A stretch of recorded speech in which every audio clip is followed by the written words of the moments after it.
Thank you very much, Larry Ridley. I'm Brandon Gaudin with Charles Davis. We are ready for this draft champions matchup as you get a quick peek at some of the stars in today's game. We're ready to go. Let's get down to kickoff.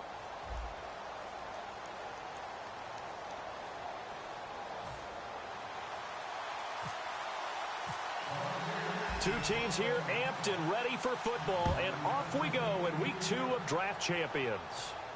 This fielded a few yards into the end zone. And last year that would have been a net gain of 5 on the return. This year he stopped where he would have been if he had taken a knee, and that's at the 25.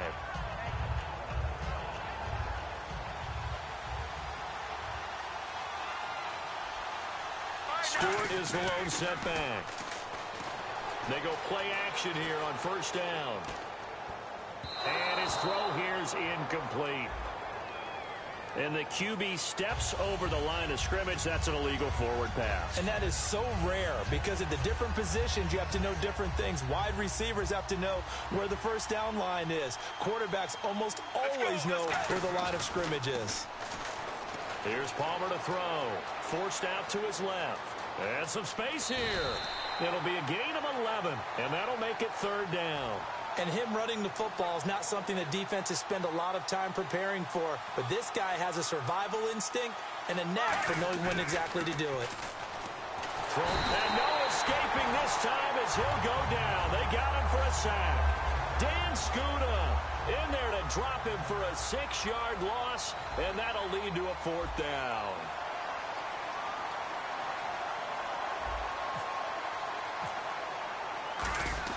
And look here, it's an opening drive fake. Got a man over the middle, and it's complete. It's a big play that time on the fake punt. And on 4th and long, somehow they're able to keep the drive going. First down and 10 now for the offensive group. Let's go. Now a first carry for Jonathan Stewart. Looking to find a lane, but he can't. Reined in at the line of scrimmage. Officially no gain on the play, and it's second down. Off the corner. Where'd he come from? Well, I guess he came off the corner, but really nice play. I like when you're able to pose a question and answer it at the same time. That's exactly where he came. Now a clash of bodies here, and it's intercepted. Picked off.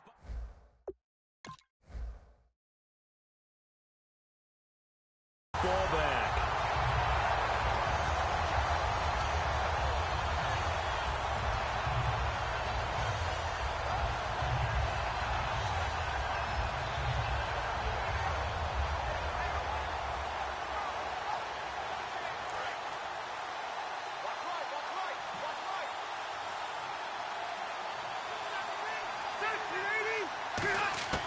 Following the interception here, Rivers. Oh, he's going to take a shot right away. He couldn't quite hold it. Got hit. Ball pops out, incomplete. On every offensive coordinator, every play caller sheet, they have about 5 or 6 plays per game that they call shot plays or big plays, and you don't get many opportunities to dial them up, and they just did, and they drop it with a great chance to make a big play. That's going to hurt. Throwing again, Rivers on 2nd and 10. Trying to get it to Beckham, and it's intercepted. Picked off by Casey Hayward.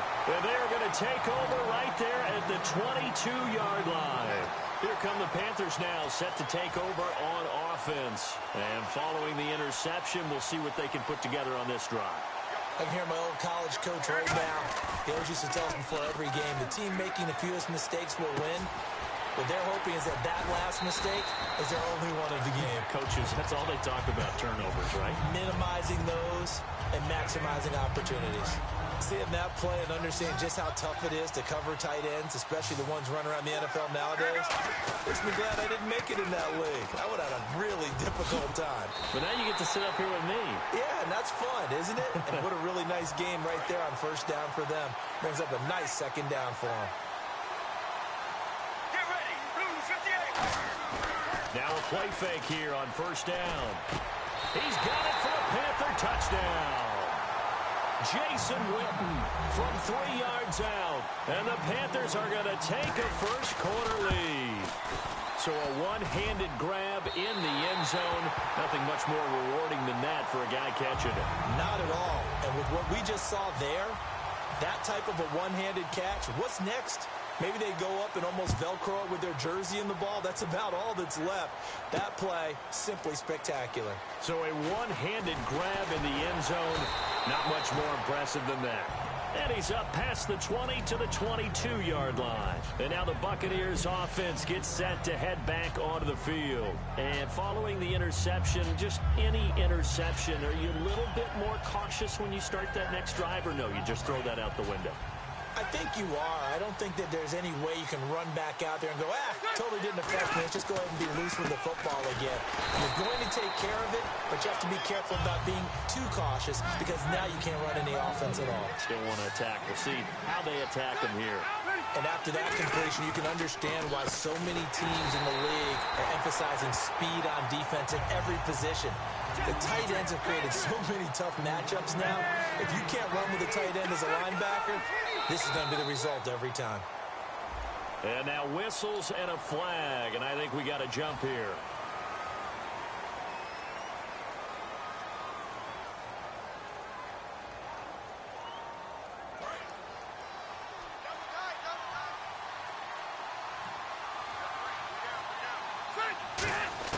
Rivers now from the 50. Taking a shot here for Marshall. And that is caught. What a grab at the 8. Touchdown, Tampa Bay. Their big-bodied receiver, 50 yards.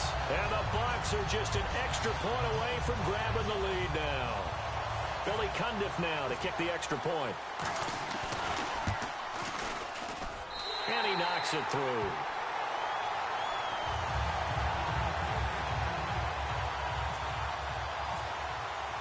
Out is the kickoff unit as they run up and send this one away. This fielded a few yards into the end zone.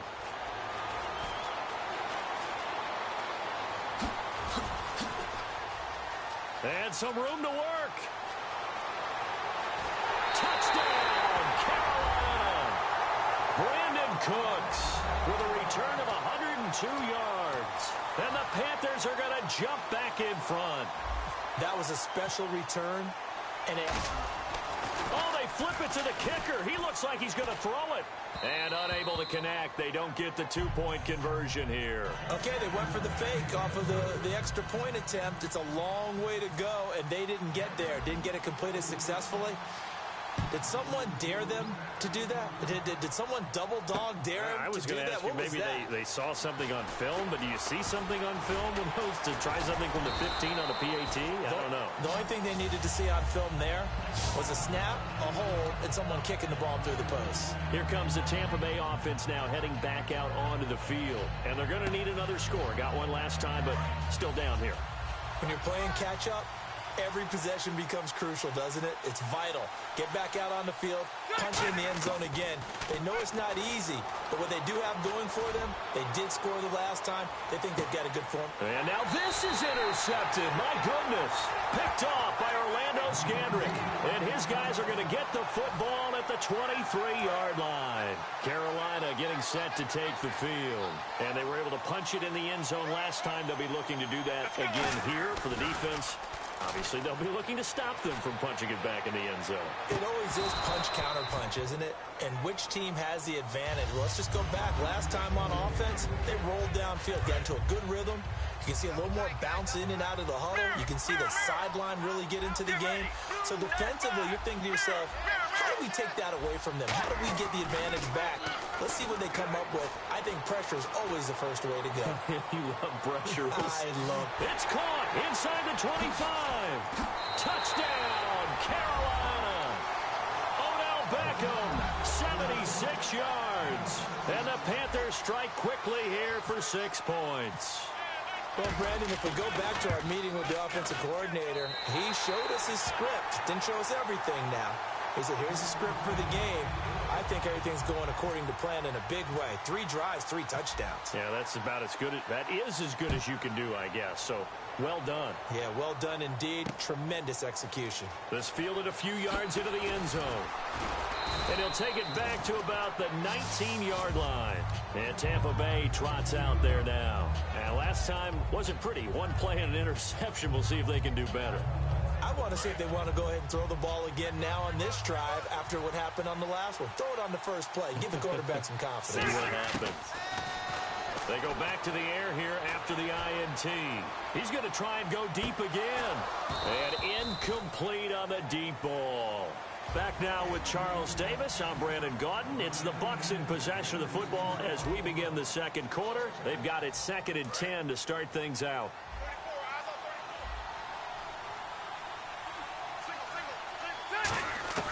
Throwing, Rivers.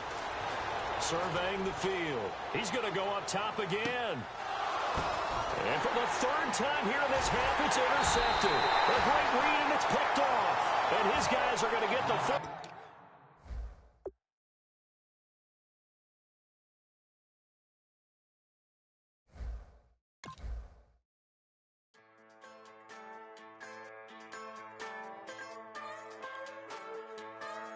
Just a bunch of poor boys, daddies, girls, children of the cornfield, trying to turn a shift job into a dollar bill. We wear the muddy boots, stay true to how we're raised. Ain't nothing about us fake. You know we're straight out of that dirty South, dirty roads. Nobody got no money, got them signed up. Pickup trucks whistling at them from the country. Yes, sir. You know we're straight out of that long week working now. Everybody wanna party all night long, bonfire on the back 40, in the middle of nowhere, nobody going home tonight, till we're straight out of moonlight, straight out of moonlight.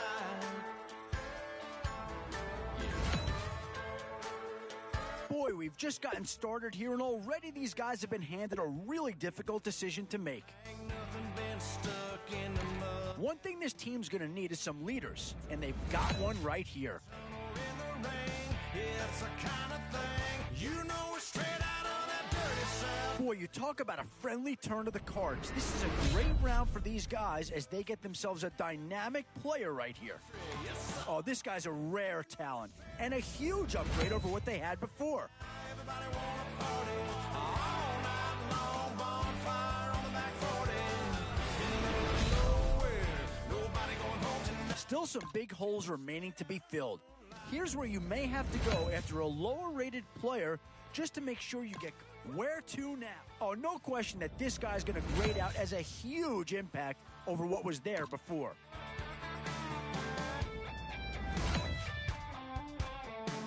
Tough call here. Do you try and get tougher up front or get yourself a player? Oh, I tell you, you're not going to get too far in this competition without a superstar or two. And this guy right here certainly fits that billing. Boy, it's finger crossing time now. With the end in sight and a few more holes to fill, you've got to be hoping that there's still a gem or two that becomes available. Whoever's making the final decision here might have a coordinator in each year. Do you go offense or defense? These are tough decisions here. Offense or defense? Which side has the more pressing need? Now it's getting to the time of the draft where you really want to get lucky and hope somebody falls into your lap. Still a few holes on this roster and not a lot of time left to do anything about it. And now is where you need to make these last picks count. Time to fill any holes you can before it's too late. We set the roof on fire. We set the roof on fire. We set the roof on fire. We set the roof on fire. We set the roof on fire. We set the roof on fire. We set the roof on fire. We set the roof on fire. We set the roof. We set the roof. We set the roof on fire. It's so important to find players you can really commit to in these first few rounds. You'd hate to have to readdress these same positions later on. Teammate, 2 3s on my feet, then I pump fake. Baby girl, And now, which side of the football will they address here? Boy, you talk about a talented player. This guy's one of the best around. We ain't on the same team. Cheer up. Sit up. I ain't come to blend in, boy, I stand out. Money talks, you just popping off at the mouth. And from the topic, then the conversation hit it. Right trim, getting booked up in every city. What to do here? Build up the interior of your line or get that skill player to add another weapon? I just filled up my tank, now let's fill up our... Some tough choices coming up right about now. Do you go after the best available player or do you go after a position of need?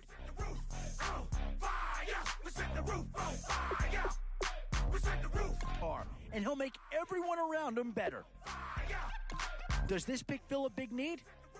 I'm not so sure that it does, but it is at least a slight improvement over what they had in place. And this is a big piece of the puzzle right here. Maybe a no-brainer, but a great pick regardless. Get it in my infrared. Come and hit the rain, I just lit the gas. Young, wild, winning, living fast. So someone who could be a difference maker at a skill position. Boy, it's finger crossing time now. With the end in sight and a few more holes to fill, instant impact right there. That's a big leap forward from what they had on the roster to begin with. I'm good on gas, I just filled up my tank. Now let's fill up her head and let's see if she goes.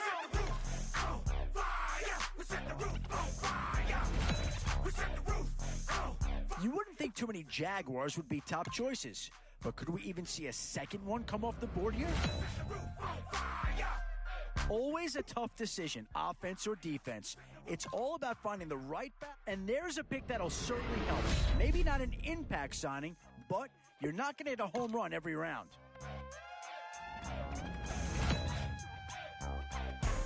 And with time running short, you've got to hope some guys fall into your lap, or you could be left with some real holes on your roster.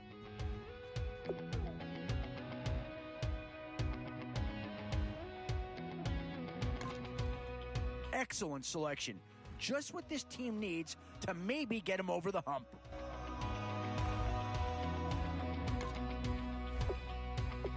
Said tonight we ain't going out, so we invited everybody. The made, well, they're way too strong, but ain't nobody saying sorry. The speaker's so blown, no one knows what it is. Boy, we've just gotten started here, and already these guys have been handed a really difficult decision to make. Boy, the skills just leap out at you with this guy. He will be a very important part of this ball club. Whatever feels right, we're doing it our way, just acting our age. One day We've already had a New York Giant be selected in this draft. Now here's a chance for a teammate to join him. Where to now? Do you get yourself a big brute for the trenches or someone who can really help you out at a playmaker type spot? In these middle rounds, you have to start asking yourself, yeah, that's the kind of guy who can elevate that entire unit. He's a very talented addition. but we're acting like... Yeah, I think with that pick, you're just looking to build up your core. Get some guys in here that can help round out the roster. We ain't done yet, trying our best to make it last. Oh, did they get themselves a player here or what? Through us like an open, we're too high on being young and there's still to race. We've got the rest of our lives for the rest of our lives, and the rest of tonight for whatever feels. 2 words here. Difference maker. That's what that pick right there is. Just acting our age. One day we'll look back just shaking our heads, but right now we're too fast to slow. Boy, it's finger crossing time now. With the end in sight and a few more holes to fill, you've got to be hoping that there's still a gem or two that becomes available. Just acting our age. Options here on both sides of the football. It's pretty much of a coin flip if you ask me.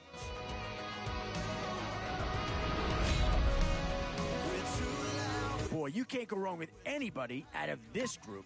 We don't think, we don't plan, we stay as long as we can. Both offensive and defensive options here. they might have to ask themselves which side of the ball needs more attention. Definitely some options with this pick. Do you take a skill player here or get yourself some help up front? Now it's getting to the time of the draft where you really want to get lucky and hope somebody falls into your lap.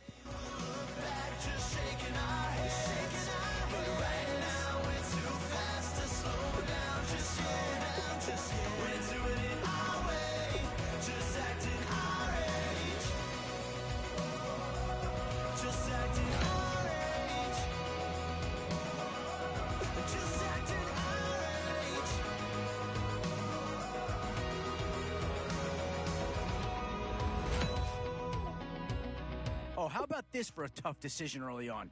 Which direction they go here is going to say a lot about... Well, not too tough to see into the thought process of that pick. Yeah, no surprise here. Anytime you can get your hands on a player of his caliber, I think you pretty well have to pull the trigger.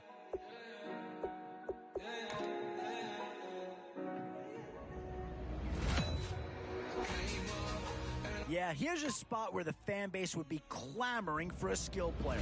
But do you listen to him or go after someone who can help? So with a handful of starters already nailed down. Oh, and that's a key upgrade right there. He's versatile, athletic, and a big upgrade over what they had.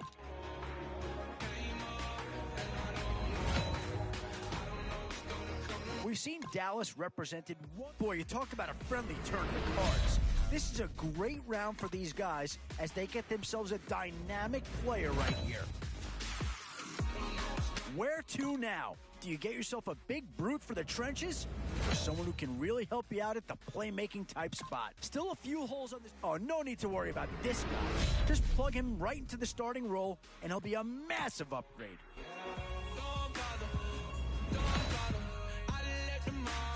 And now, which side of the football will they address here? Some interesting options either way. It's the age-old question on draft day. What's the bigger need, offense or defense? And now is where you need to make these last picks count. Time to fill any holes you can before it's too late. Boy, it's finger-crossing time now, with the end in sight, and I think that pick comes to the surprise of nobody. You had to figure they'd lean that way if a player from that team became available.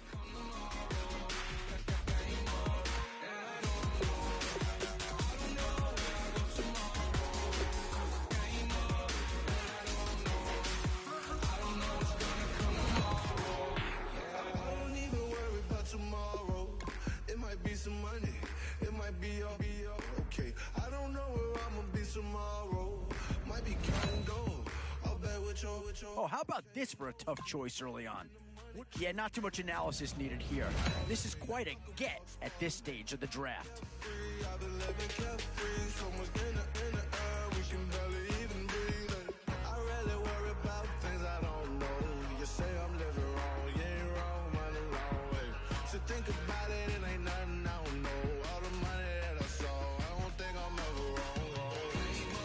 One thing this team's going to need is some leaders, and they've got one right here.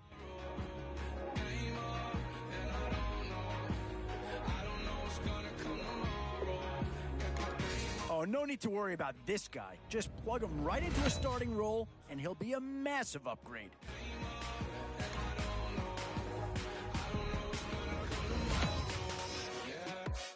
These middle rounds are where your decisions can really impact your team. Because if you pass on certain positions, I think they got the best player there, and they got a guy that fills a big need, so that's an excellent choice. Yeah, I don't think you needed a crystal ball to see that pick coming. That's all about loyalty and familiarity right there.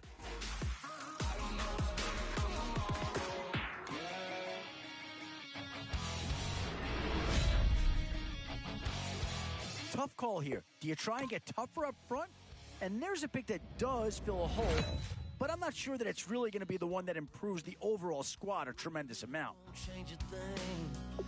Yeah, we still got plans tonight. We're gonna kick it, that's a given, baby, rain shine. Leave you Sunday best at home. And with time running short, you've got to hope some guys fall into your lap, or you could be left with some real holes on your roster. 3 choices here, all of them impact players. Through the mud hole. What you think you got swampers on my truck for? A bit of a dilemma with this threesome. Which side of the ball do you turn your focus to here?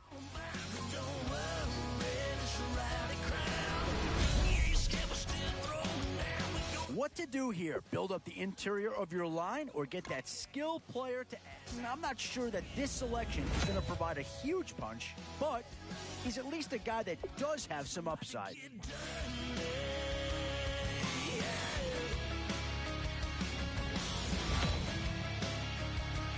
Whoever's making the final decision here might have a coordinator in each year. Do you go offense or defense? Watching that red clay turn to mud. Sling it up, slap past the doors like a new paint job on a 4x4.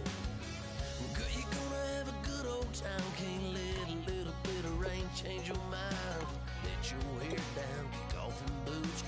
Once in your life, let yourself cut loose. Gonna get money from head to toe, clean it off, living in a slimming hole. Listen, about to get dirty in the dirty South. I'm about to show you what it's all about. Don't worry, this a rowdy crowd. We ain't scared, but still throwing down. We're gonna tap, light that fire. We're gonna crank that country. That's that, let's get Thursday. Let it rain, let it rain, let it rain. It's about to get dirty. Yeah. Listen, about to get dirty.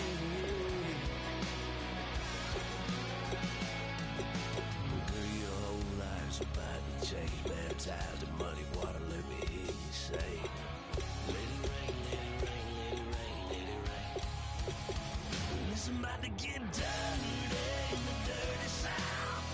About to show you what it's all about. Don't worry, it's a rowdy crowd. We ain't scared, we're still throwing down. We gonna tap, light that fire. We gonna crank that cuss. Pass that, let's get Thursday. Let it rain, let it rain, let it rain. Everybody get Thursday. Let it rain, let it rain, let it rain. Listen, about to get dirty. Yeah. Listen, about to get dirty.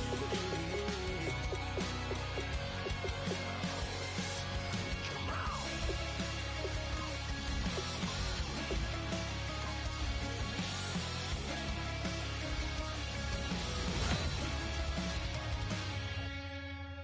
Nasty.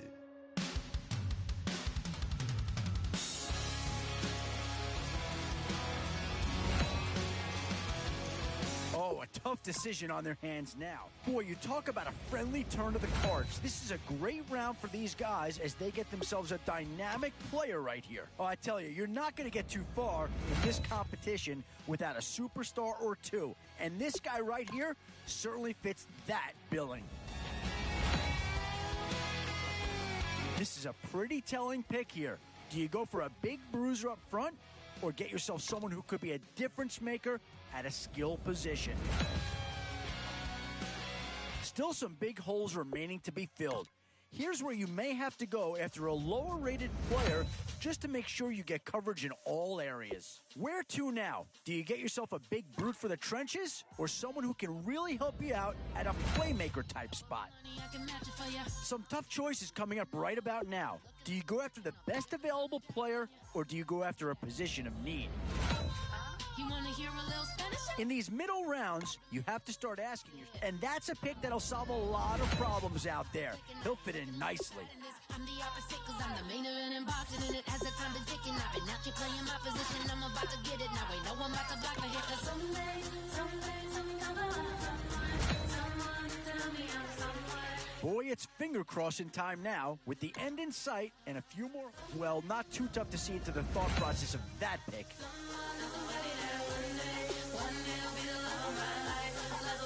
But not tonight, though.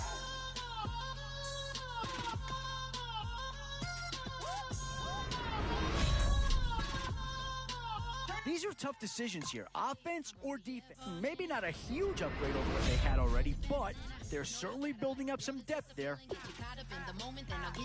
And I think that pick comes to the surprise of nobody. You had to figure they lean that way if a player from that team became available.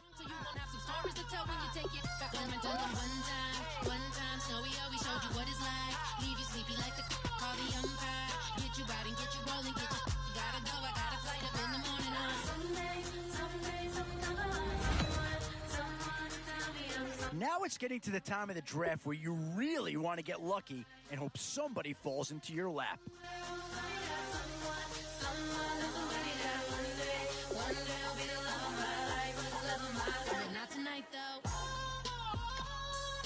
Oh, this guy's a rare talent and a huge upgrade over what they had before. He trying to catch me in my feelings, but he don't know that I'm the though. Shout out to my that can get it independent and ain't looking for no love though. He trying to catch me in my feelings, but he don't know that I'm the though. He trying to stunt and give me drinks. I got the bottles in the section and I promise to pay.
All right, Larry, hope everyone is settled in for a great Draft Champions contest. Here, lucky to witness it. I'm Brandon Gaudin with Charles Davis. These guys that you see on your screen, they won't be witnessing. They will be participating in what should be an excellent game. Let's get down to the field. It's time for kick.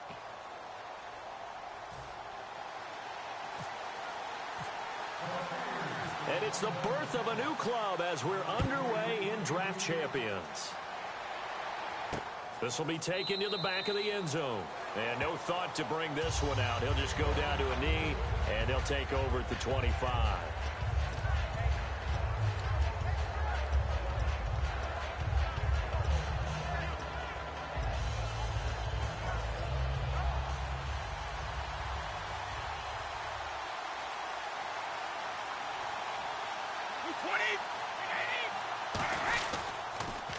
First carry for the vet, Danny Woodhead. And he is going to lose yardage here.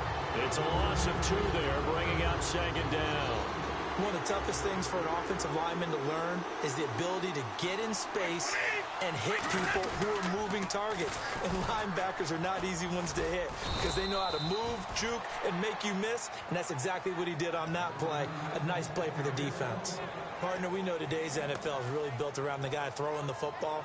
But these short runs, they still pay dividends because they can take their toll on a defense and they can add up as the game goes along. You control the clock, you control the ball, and that way you often control the game. And the Bucs with an extra defender in the secondary now on third down. Nowhere to escape, and he goes down. Melvin Ingram coming in to drop him for a loss of 8, and it'll be 4th down. Man, he got in there so quickly, Charles. What could the offense have done to adjust and account for that? But what you're hoping is that you figure it out and you see and get a clue that maybe there's going to be some pressure coming at you, and you change the blocking schemes. Maybe you go to max protection. The biggest ones, maybe you bring your running back in to try and keep you clean. But in that case, that didn't happen. Zero accountability, and a sack resulted. 37 yards on the punt that time, just 1 yard on the return. And the Bucs will get ready to go on offense.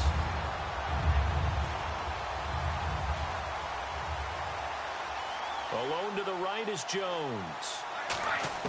On 1st and 10, here's Brady. And his first pass here is going to fall incomplete. He was trying to get it to Jermaine Kearse. That'll bring up 2nd down. That was a classic example of trying to run with the ball without securing the catch. He was thinking about those rack yards instead of making the catch first and then taking off. Brady again here on 2nd and 10. Escaping the... And now a fumble. Brady loses the football. And it's picked up by the Panthers. And he takes it into the end zone. It's a fumble recovery and a touchdown for the Panthers. Huge, huge play by the defense. Not only to force the fumble, obviously.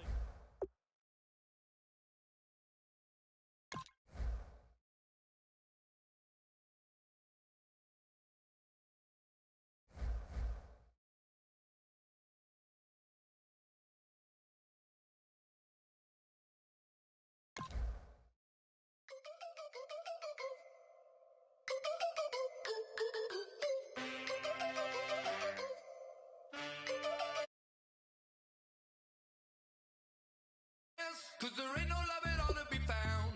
Feeling like a freight train, trying to break chains. Everybody needs somebody, no doubt. Sugar, just step into your sneakers and step behind the speakers. Your heart will keep me beating and make me a believer. Don't you want me?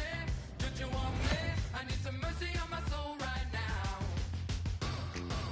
Give me what you got, oh, oh, oh. Give me what you got, oh, oh, oh. I said,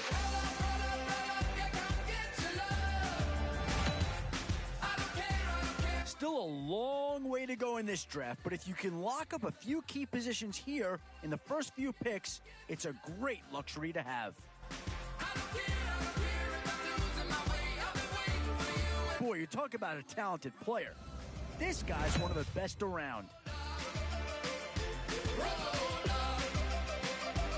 And this is a big piece of the puzzle right here. Maybe a no-brainer, but a great pick regardless.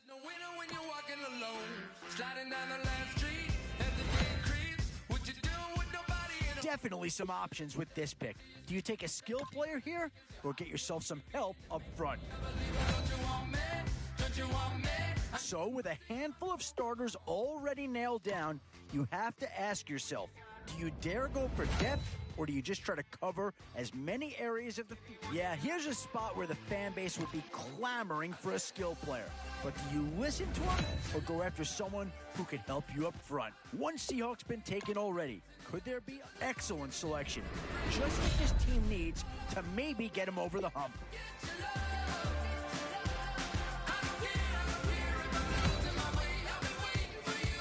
These middle rounds are where your decisions can really impact your team. Because if you pass on certain positions, there's no guarantee you're going to... Still a few holes on this roster and not a lot of time left to do anything about it.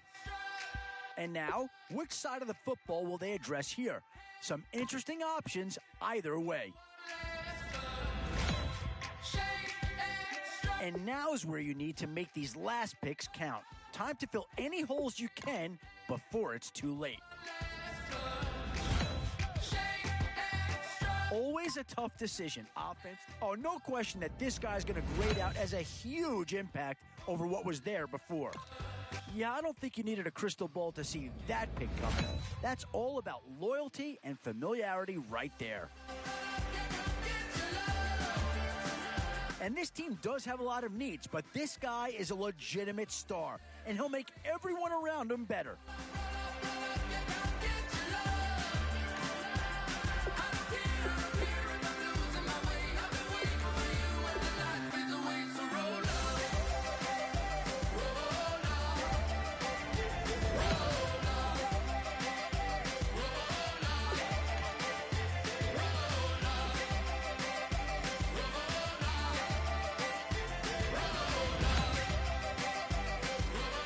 just gotten started here, and already these guys have been handed a really difficult decision to make. Boy, the skills just leap out at you with this guy.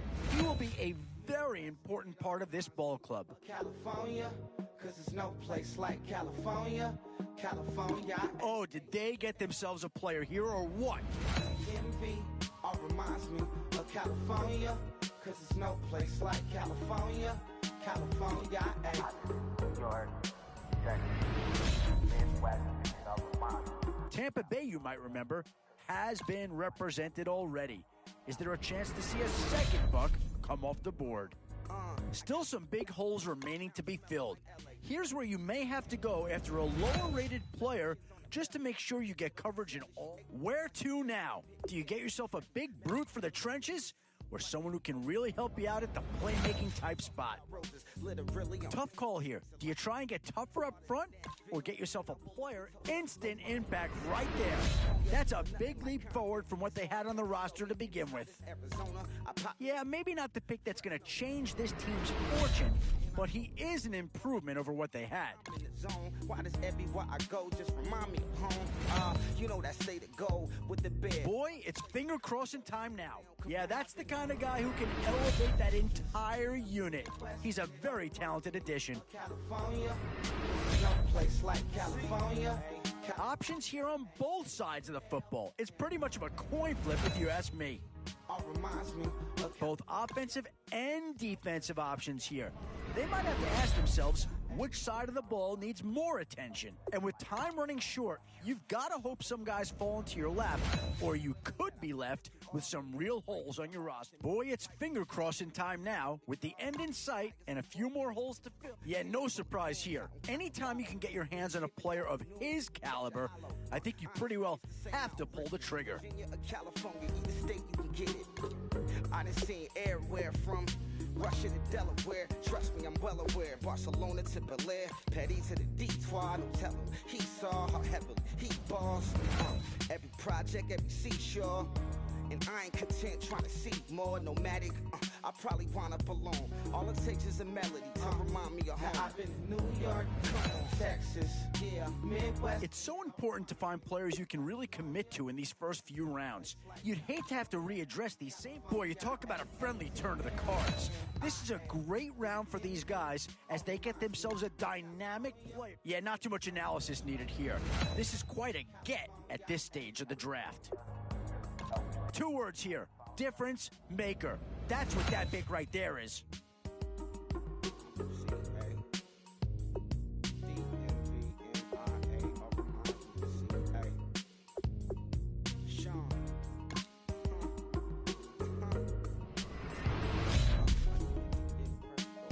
Some tough choices coming up right about now. Do you go after the best available player? Oh, and that's a key upgrade right there. He's versatile, athletic, and a big upgrade over what they had. Hey, you never had your head this way. Are you still living in the place? They told me you've been doing okay. Okay. In these middle rounds, you have to start asking yourself, do you settle? Well, not too tough to see into the thought process of that pick.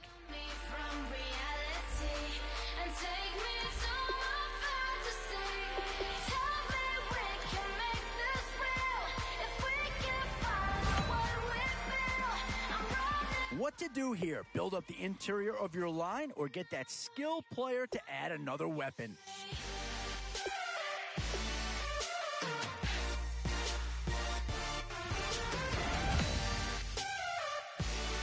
Now it's getting to the time of the draft where you really want to get lucky and hope somebody falls into your lap.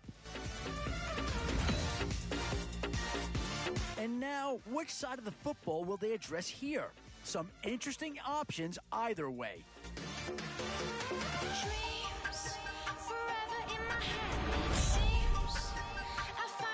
It's the age-old question on draft day. What's the bigger need, offense or defense?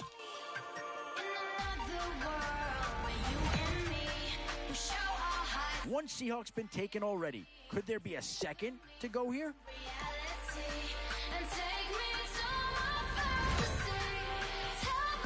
This is a pretty telling pick here.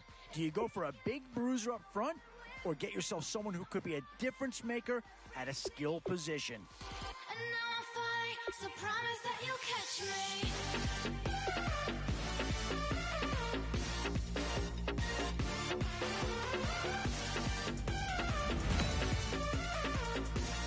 Still a few holes on this roster and not a lot of time left to do anything about it.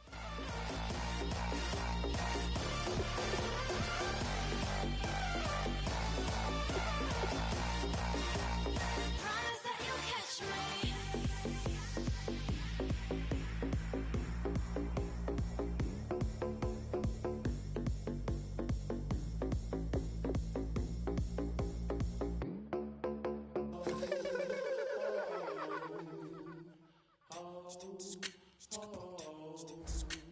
Hello, my name is Kamal.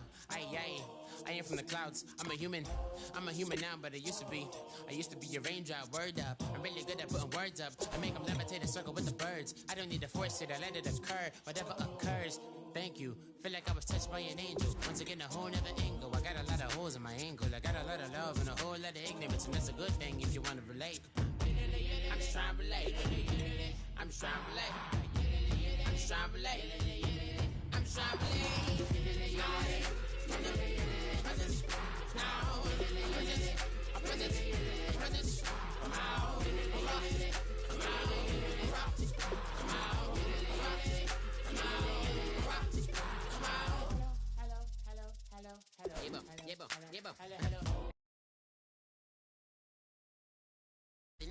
I get down like gravity, raps, rackety, rappers, and raps rapidly follow the rapid into the rapids and being rapping and rattling, rattle riddles and ribbons into the sky. I'm a rebel, feeling vividly clear. I am vigorous, spinning right to the rhythm, widow to side eye. I am the killer in the grasses. I am the kid in the corner with the glasses. I am the specter, you should respect her. I don't expect a special, ain't special. I don't expect nothing. I'm just really glad I can say something. That's a blessing. Ain't no stress affecting my presence. But sometimes the pressure keep pressing. Worst keeps my impression impressed. That's the way to relate. I'm just trying to relate. I'm just trying to relate. I'm just trying to relate. I'm just trying to relate.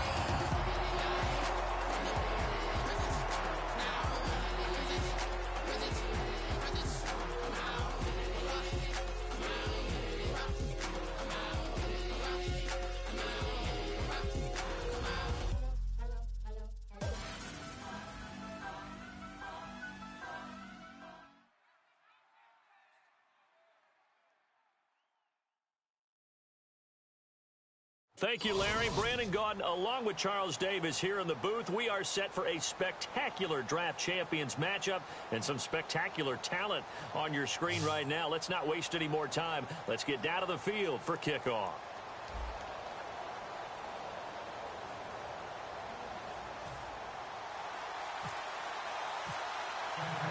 And it's the birth of a new club as we're underway in draft champions.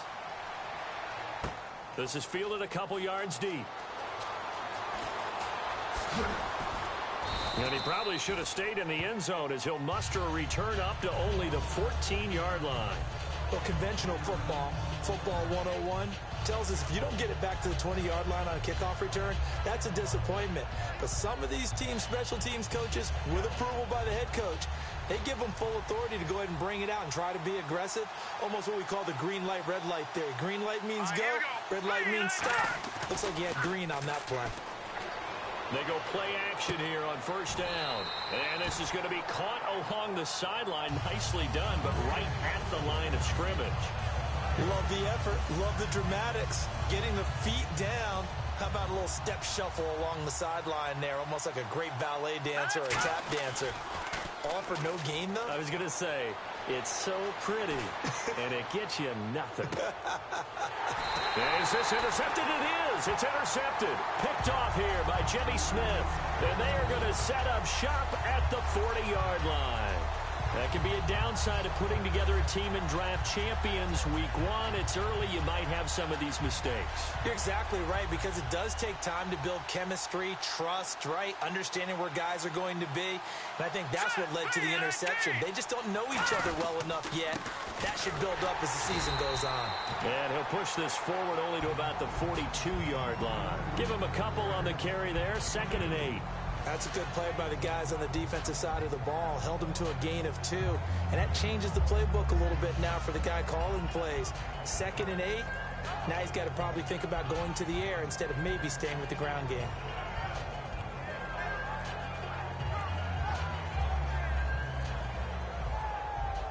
See if they stay on the ground for...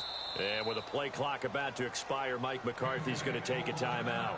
They'll have 2 remaining as we step aside here in this first quarter.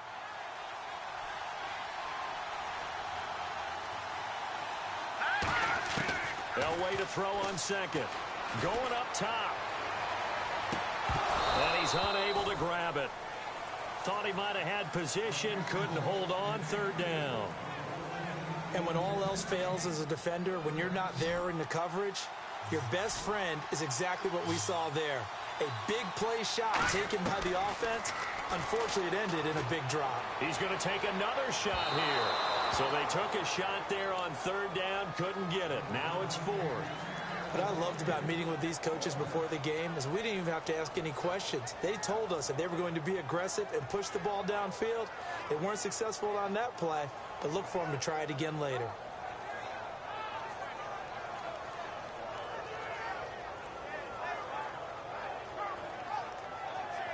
So here we go. The offense is going to stay out there. They're going for it on 4th and 8. They'll indeed go for it with Elway. And he's brought down. Can't do anything with a football. It's a sack and a turnover on downs. Carolina getting set to take the field. So shall we say a bold decision to go for it, and that bold decision does not pay off. And when you talk about bold, you're saying all caps? All caps. Yeah, without a doubt. Maybe they're telling their defense they have a lot of faith in them. I mean, that's how you have to spin it, is that you tell your defense, you know something? We were able to go for it there because you guys are so good.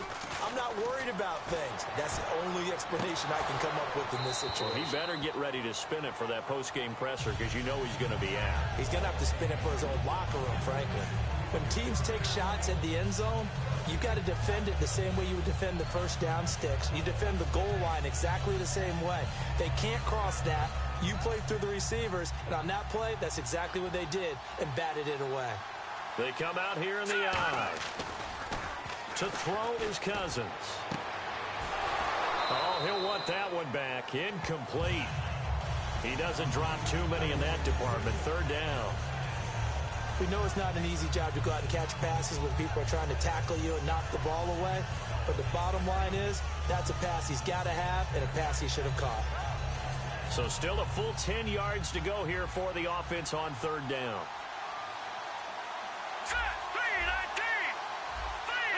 The play clock's running down. Now Cousins. Flush to his right. He may try and run for this. Give him 7 on the play, and that's going to make it 4th down. Well, partner, nothing comes open here, so he decides to escape out of there, and he doesn't pick up a first down, but he does gain additional yardage to set up a possible field goal attempt if they decide to go that route. Oh, they flip it to the kicker. He looks like he's going to throw it. He rifles one that's intercepted. Picked off here by the former first-rounder, Justin Gilbert. Now the Buccaneers offense gets ready to head back onto the field. And last time they were very fortunate, this offense. They went for it on 4th, turned it over in their own territory, but the other guys held up. They didn't give up any points. So how about the guy with the #1 headset on the sidelines, the head coach?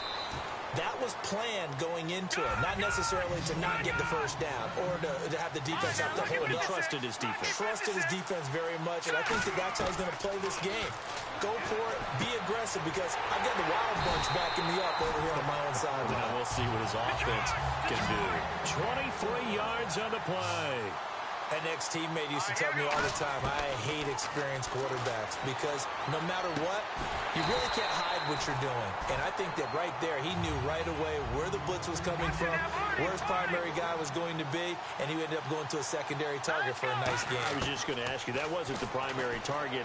He's so good at that, isn't he? I think he knew right away that he wasn't going to get to his primary guy. I think he read that as soon as he got to the line of scrimmage, knew where the pressure was going to come from, and said, I know how to beat that. And that's what he did. 2nd down now after the incompletion.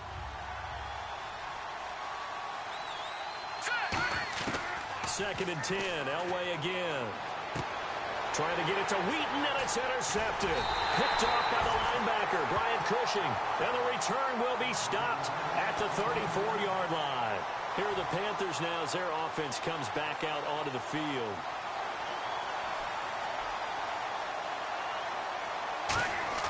Following the interception, Cousins rolling to his right. And nearly picked off. Surprising to see a defender of his caliber let it get away, but it does get away and it's 2nd down. So they just got the football on an interception. They almost gave it right back the same way.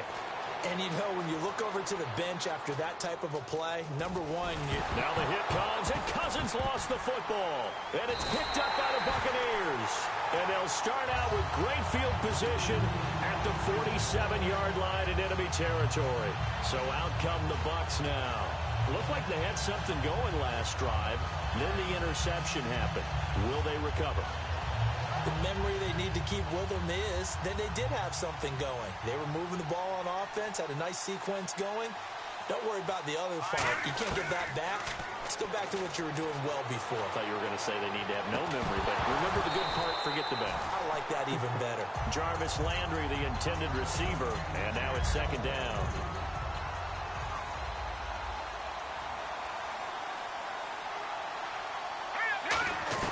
Second and 10, Elway looking deep downfield. No, he almost had it. Already with one interception, just missing his second there. So he just threw an interception last drive, nearly another pick.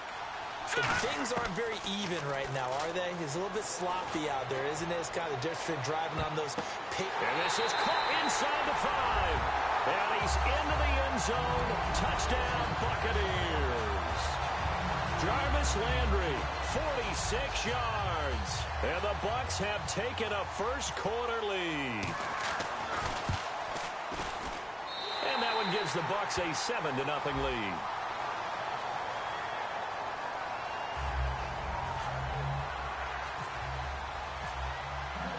The Bucs ready for the kickoff. And here we go. It's in the air. This is fielded a couple yards deep. And last year that would have been a net gain of 5 on the return. This year he stopped where he would have been if he had taken a knee. And that's at the 25.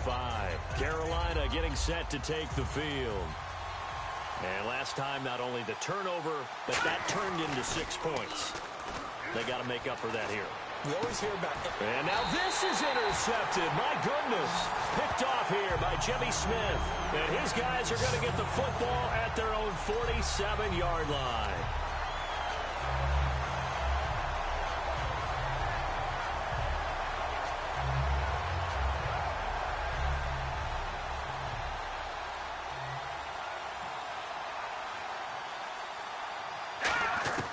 After the interception, here's Elway.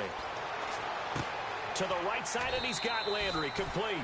The completion good for 3, and it's 2nd down. When you see zone defense and you know you've got a drag route on as your primary call, you've got to be really careful as a passer about how far you let your guy go because he might wander into some tough coverage. From midfield, Elway. And it's a short one here, complete to the tight end. And he's able to get this one down to the 40-yard line. We'll give him 10 yards on that one, and that'll earn him a fresh set of downs. Back now with Charles Davis. I'm Brandon Gaudin. It's the Bucs in possession of the football as we begin the second quarter, and they've got it here with a first down.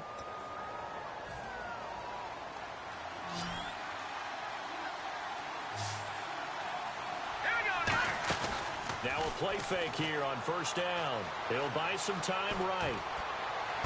And he's got the hook up to Landry. He got 29 yards that time. So the defense blitzed. A nice job picking that up, completing the pass. And how in sync was the quarterback in his center on that play? They saw the blitz, made the appropriate calls, got the line engaged because now they know they're going to be extra guys coming at the quarterback, so they got their assignments down pat and kept them away from him, and he's able to step up in the pocket and fire one now for a really good strike. A gain of 6 there on first.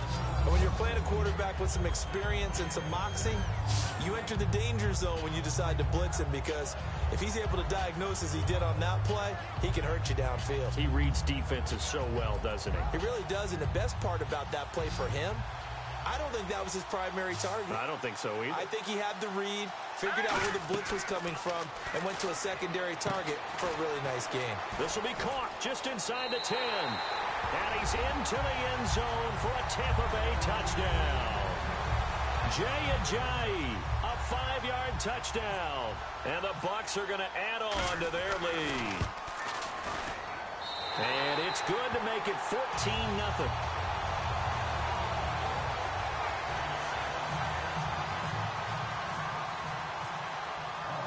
The Bucs ready for the kickoff. And here we go. It's in the air. This is taken at the 3.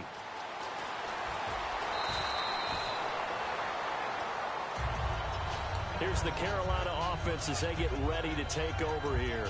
And last time, one play interceptions. So this offense, they should be fresh. That's a good way of putting it.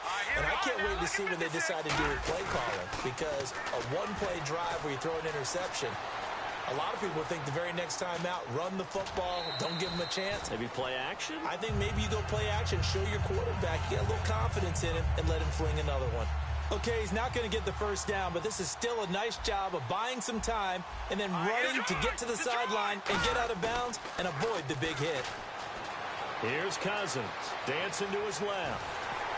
And I think the ball's out, but this will get out of bounds, so possession will stay the same. I don't know about you, but I could hear and feel the sigh of relief all the way up here in our booth. That was palpable. The sideline, the friend there.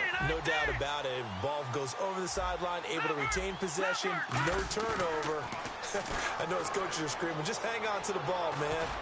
A dump off to Elliott. And he's taken down, but not before he gets this into enemy territory across the 40. So after that big play, let's see if they can catch their defense maybe on their heels. Here we go now. 3-19. They go play action here on first down. Steps away.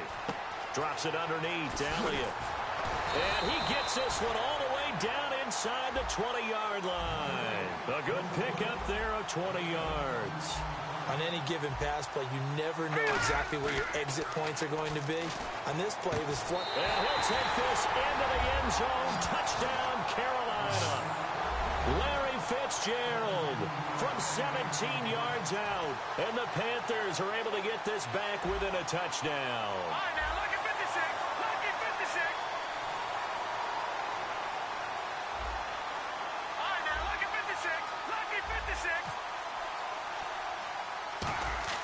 Oh, they flip it to the kicker. He looks like he's going to throw it. That's going to be caught at the 10-yard line. And no, it falls incomplete. So the two-point conversion, no good. The Carolina kick team is out there ready to go, and they kick this one away. This is fielded at the goal line. And not a bad return here. He gets it out to the 25-yard line. And the Buccaneers getting ready to go as they take the field. And that last drive, a long drive, but not just that. They had a great air attack going. Do they stick with that? I would think that they would, because if they were competent enough to do it on the last drive, starting backed up in their own territory, why would you change anything? They've got to be confident about what they're presenting and continue to do so. Yeah, because the secondary, they really look clueless. And that was amazing because that drive went and went.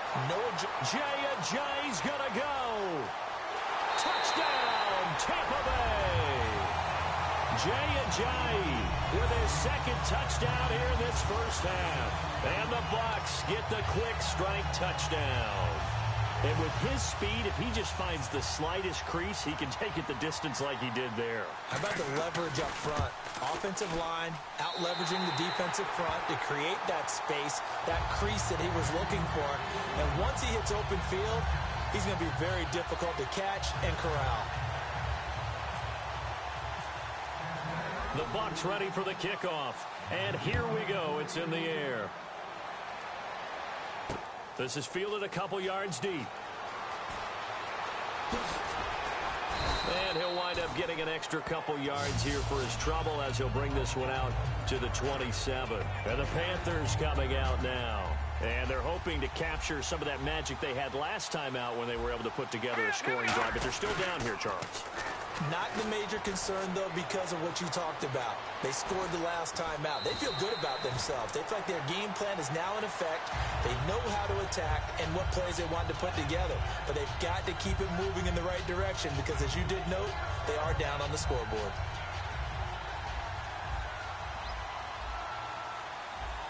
One man in the backfield, Elliott. Cousins to throw it. He's going to rifle one deep left side. Larry Fitzgerald was the intended target, and it's 3rd and short. One thing I know from experience is that when the deep ball is thrown and you're the defender, you've got to fight that little bit of panic that emerges. You've got to play the ball really well. It's a 50-50 jump ball. Now the hit comes, and Cousins lost the football. And it's picked up by the Buccaneers. The big fella, and he returns it to the end zone. A fumble recovery touchdown for the Bucs. This first half has been a nightmare for that offense. Defense just dominating them. And when you're picking up the ball, picking up their mistakes, and taking it the other way and putting it in the end zone, that's a defense's dream. They're having that type of a game. Everything that can go wrong has gone wrong for this offensive unit.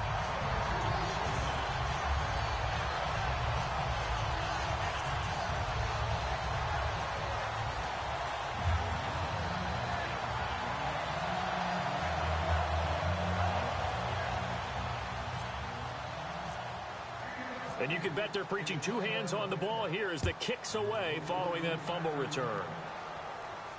Fielded about a yard deep. And he'll bring it a few past the 20 to the 23-yard line. Carolina getting set to take the field. And what do you think goes on here in this situation? If you got the football, you're trailing, you're back in your own territory with just a little time. Do you try something? You're thinking about jump-starting your team, right? You just mentioned it. They're down. They're trying to get back into the game. But you got to figure if something goes wrong, you may have put yourself in a spot where you may not be able to come back in the second half. Managing risk, this is a big decision here. The intended target, the tight end, Austin Seferian-Jenkins. And that'll bring up 2nd down. It's always tough for the guys throwing the football when they think they've got to come.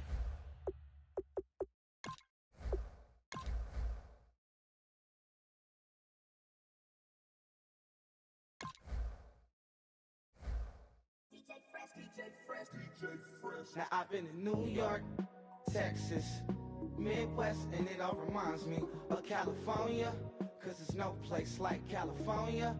California, A-A-T-L-M-I-A-D-D-M-V, all reminds me of California, cause there's no place like California.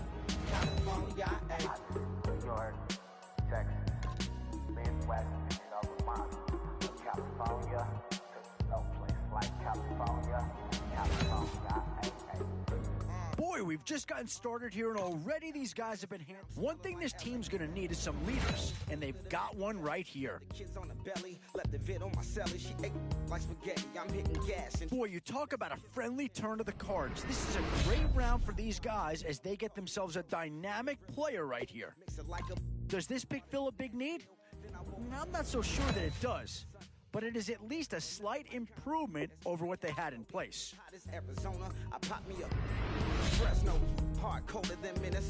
So with a handful of starters already nailed down, you have to ask yourself, do you dare go for depth, or do you just try to cover as many? I'll tell you right now, you won't go wrong adding any of these guys to your team.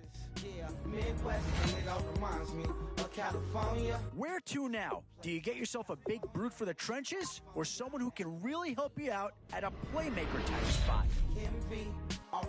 Definitely some options with this pick. Do you take a skill player here, or get yourself some help up front? These middle rounds are where your decisions can really impact your team, because if you pass on certain positions, there's no guarantee you're going to see them again. And now is where you need to make these last picks count. Time to fill any holes you can before it's too late. A bit of a dilemma with this threesome. Which side of the ball do you turn your focus to here? I done seen everywhere from... Oh, no need to worry about this guy. Just plug him right into the starting role, and he'll be a massive upgrade. He saw how heavily he balls. Every project, every seashore. And I ain't content trying to see more nomadic. I probably wind up alone. Whoever's making the final decision here might have a coordinator in each year. Do you go offense or defense? Oh, no need to worry about this guy. Just plug him right into a starting role, and he'll be a massive upgrade. California, A-A-T-L-M-I-A.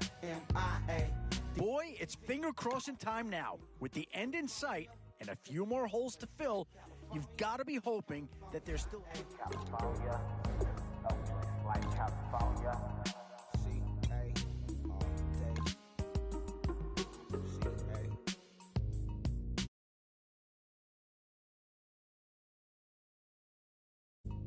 Sean.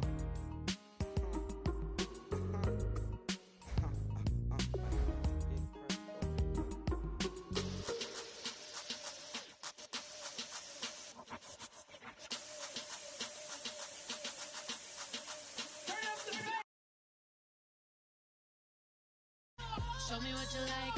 Hey, I put money, I can match it for ya. I'm in this in all white fit, looking like a brick and all them zippers on a jacket on ya. He got a thing for a Latin. He wanna hear a little Spanish in it. I told him it ain't practice it. I'm about to fill you up with status. Walk up with the click and I ain't looking like the side in this. I'm the opposite cause I'm the main event and boxing and it has a time been ticking. I've been out here playing my position, I'm about to get it. Now ain't no one about to block a hit cause someday something come along. Someone tell me I'm someone doing alright. Somewhere, somebody that someone is somebody that one day will be the love of my life, but not tonight though.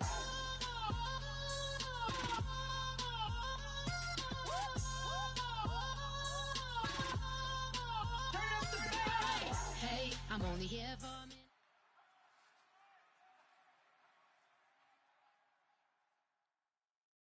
Thank you, Larry. So the picks are in. We welcome you to this Draft Champions contest. I'm Brandon Gaudin along with Charles Davis, ready to call the action. And let's get to it. Down to the field. It's time for kickoff.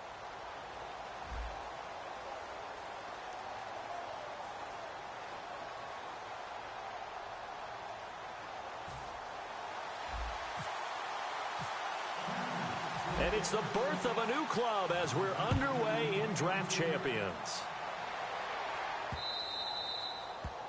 And the kick goes outside the white lines. That's why the flag comes out. Yes, and that was an error by the kicker, and it will give the offense great starting field position.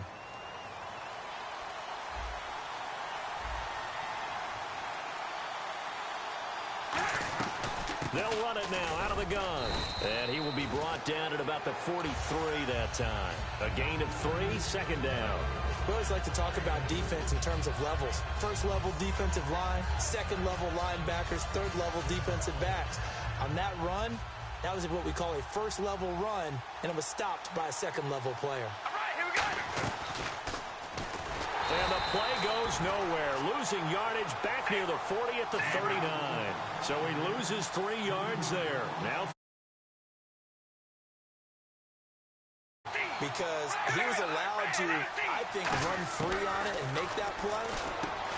His defensive linemen, they covered things down for him because offensive guys, the linemen, what they're trying to do, as you know, is block the guy at the point of attack and then climb to the next level and get the linebacker. When you're not allowed to climb, you got a free hitter, and that's what we saw there, and a really nice play resulted for them. okay, look at this. The punt team nowhere to be found. They're on the sidelines. Offense going to go for this on the opening drive. To throw, it's Carr. He sets to fire deep. A 50-50 ball here, and it's intercepted. Carr intercepted by Brandon Carr. Certainly not how they envisioned ending their opening drive here in the first quarter. Too many ones in this play. First quarter, first drive, first interception thrown. And that last one, that hurts. Carolina getting set to take the field.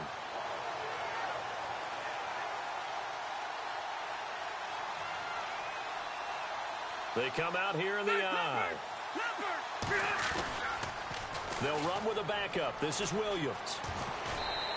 A solid run on first down. Gain of 7 leaves him with a 2nd and 3.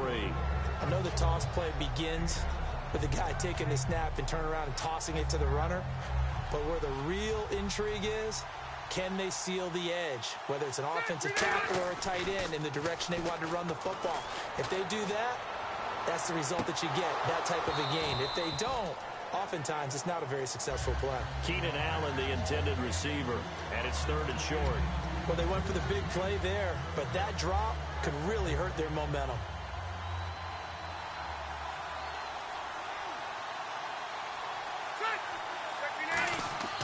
Third and short yardage, Rivers. They'll roll him out right. Hard throw, incomplete. Keenan Allen, the intended target, and it brings up 4th down.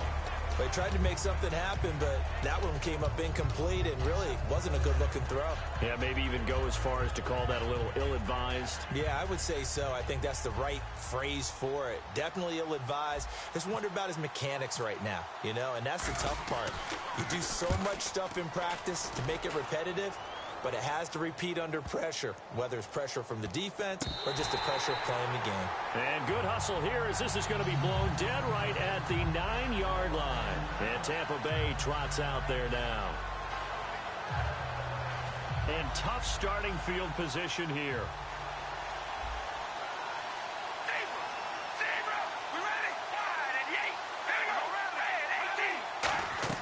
They go back to the air here after the INT on the last drive. It's caught by Quincy Enunwa. A gain of 6 there on first. One thing I can say pretty safely, that route is not called if you don't have a guy who can throw the ball and put some mustard on it. Because if you're going to lollipop it in the middle of the field, bad things usually happen. It takes a strong-armed guy who can rifle it in there, and they were able to successfully complete that one. 4 yards remaining now on 2nd down.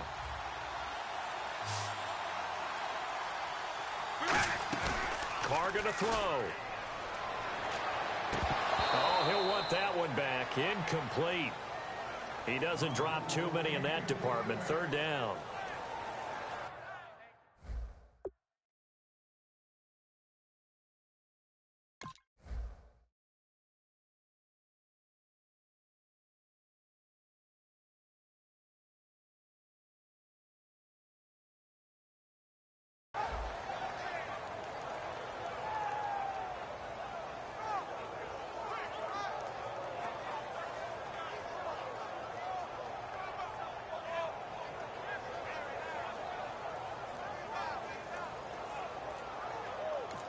Now with the play clock about to expire, we get a whistle and a timeout. They'll have 2 remaining as we step aside here in this first quarter.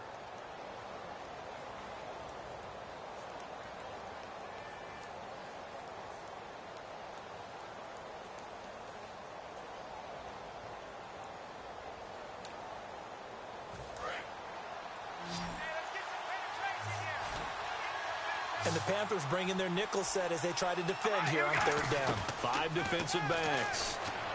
Looking for Gronkowski, and he's got him complete. And they'll get 14 yards out of it and a fresh set of downs. And he's the epitome of what we call the move tight end. A guy that you can line up anywhere. In the slot, out wide, in tight. Doesn't really matter because he has such great skills. You want to utilize him in all aspects of your passing offense. And there he was in the slot for the catch. Got to give credit where it's due. Really nice defense on that play. The pitch and catch was successful, but not any run after it. Over the middle, the connection to Hearns. And able to get this one across the 45 before he's brought down. A good gain of 14 there, and it moves the chains. It's a nice completion, a little bit of run after catch as well to create the yardage that they got. But it is so tough to cover that route, the drag route, because they run it at varying speeds. Because the key is to create hesitancy on the defender's part. Always so empathetic for those DBs, aren't you?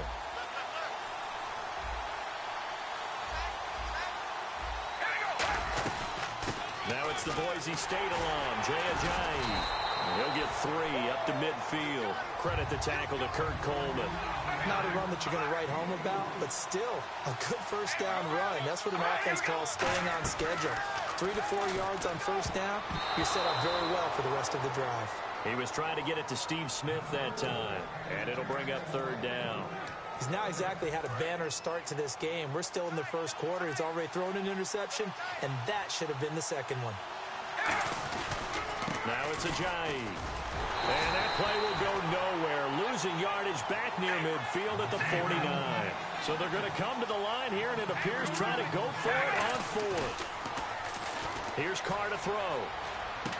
And this is caught. It's pulled in by Gronkowski. 14 yards there on the pickup. And on fourth down, they're able to convert and move the sticks. I don't know if I agree with that. I guess they don't care if I agree with that.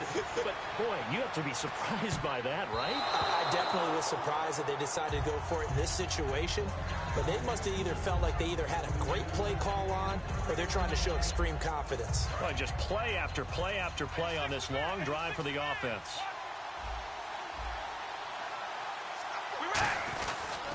This is Ajayi. And he'll do a nice job here just to fight his way back to the line of scrimmage. And they'll lose a yard that time, and that's going to lead to a third down. And now for the offense, this is play number 11 here on this drive. It looks like, yes, it is 6 defensive backs on the field for Carolina. They're going with a dime set. Back now with Charles Davis. I'm Brandon Gaudin. It's the Bucs in possession of the football as we begin the second quarter. They're in the midst of a nice drive, but facing a third and long here.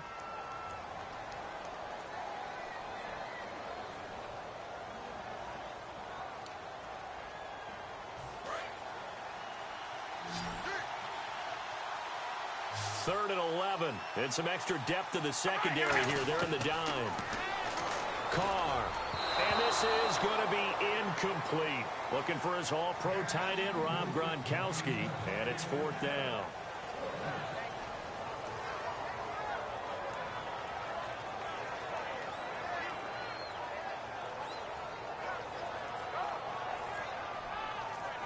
Now let's see. Yeah, the offense still out there. They elect to go on 4th and 11. They slot Gronkowski outright.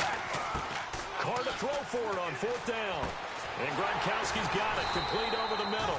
And he's able to get the first here as he's taken down at the 25. Brandon, I have one word for you after that completion for a first down. Lucky? Analytics. Well, the analytics say they pumped the football there.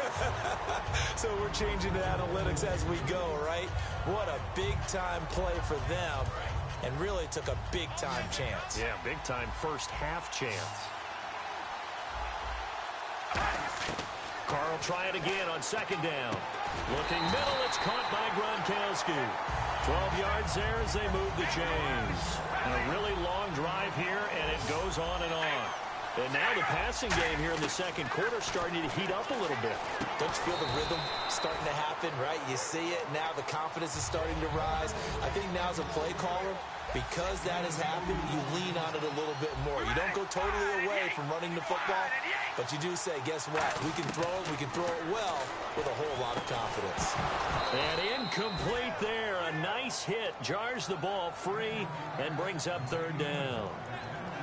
Just looking at it from a defensive perspective, when you break the huddle in the red zone, tight end is one of the guys you've got to key on because quarterbacks want the ball in their hands fast in this position, and they want to get it to someone. And in this case, he had the play. They just didn't complete it. To throw, it's Carr. And he couldn't hang on to it through the contact. Incomplete. After all the preparation, all the practice, a play like that will absolutely break your heart. They had everything they wanted, just unable to complete it. In the end zone, a big-time drop. And Boswell's kick is good. And the Bucs take a 3-0 lead. So after slogging through a scoreless first quarter, we have action on the scoreboard. A field goal makes it 3-0. Well, with these two offenses, we weren't going to stay 0-0 forever, were we? I'm not sure that this opens the floodgates, but I doubt that's the last scoring we're going to see. Carolina getting set to take the field. And a 3-and-out on that first drive. We'll see if they can do better here. They should have a better opportunity because the nerves should be settled now. That first series, everybody goes out with a little extra emotion. So now they get a chance to go back out and say, okay, now we're into the game. Let's go play and play as best we can. You almost get a mulligan then on that first drive? Sometimes it absolutely serves that way. You get a second opportunity. Nothing big happened. But then again, you didn't commit any mistakes either. Off you go.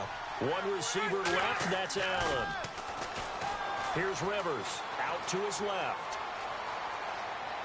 Now he's going to throw deep back over the middle. He's got a man, complete. And he'll be taken down, but not before he gets into enemy territory. So after that big gain, let's see what else the offense has up its sleeve.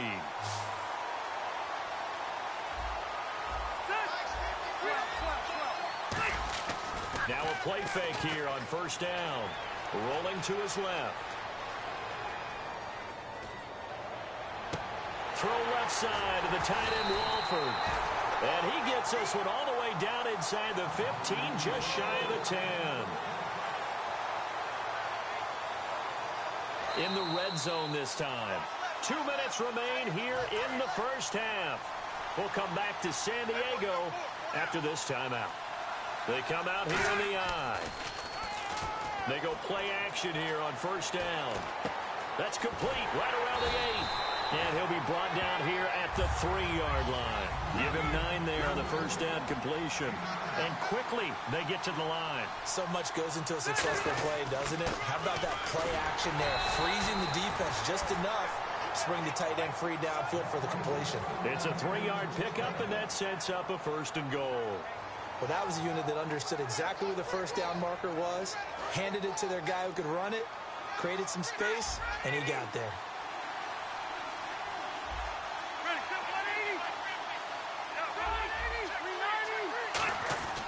They'll run it with Williams. And now they're going to get him down right at the line of scrimmage. No gain on the play that time, and it sets up 2nd and goal. Well, at least he was able to break that initial contact, or it could have been a loss. Yeah, give credit to the defensive player, though. What did he do? Made him slow down, slow up his feet, and allowed the rest of the guys to get there to finish him off. Now a 2nd down throw for Rivers. And he's got it. Touchdown, Panthers. Will Johnson there to make the grab. And the Panthers have taken the lead. And a play fake down near the goal line here worked out well. Anytime you can make them think that you're going to run the ball. Oh, look at this. A flip to the kicker. He's going to try to run for it. And he cuts it back to the middle. And he cuts it back right. And he is not going to get in there. He stops short of the goal line. And the lead is going to stay right where it is. Franks now on to kick it away after the touchdown. It's a short kick, taking it to 15. And they're going to start this drive in pretty good shape as they get it up past the 30. Now the Buccaneer offense set to take over again. And last time they got 3 points, but it was a chip shot field goal. And when you go to the sideline after a chip shot field goal, maybe the offense not too happy. It's a balancing act, isn't it? Because you're exactly right. They're none too pleased that they didn't punch it in for 6 points.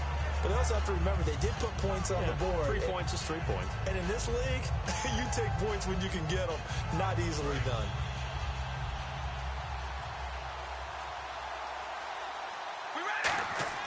On first down, Carr. And now the ball's out. Carr lost it. Fumble. And they're going to take over right there at the 22-yard line. Carolina getting set to take the field.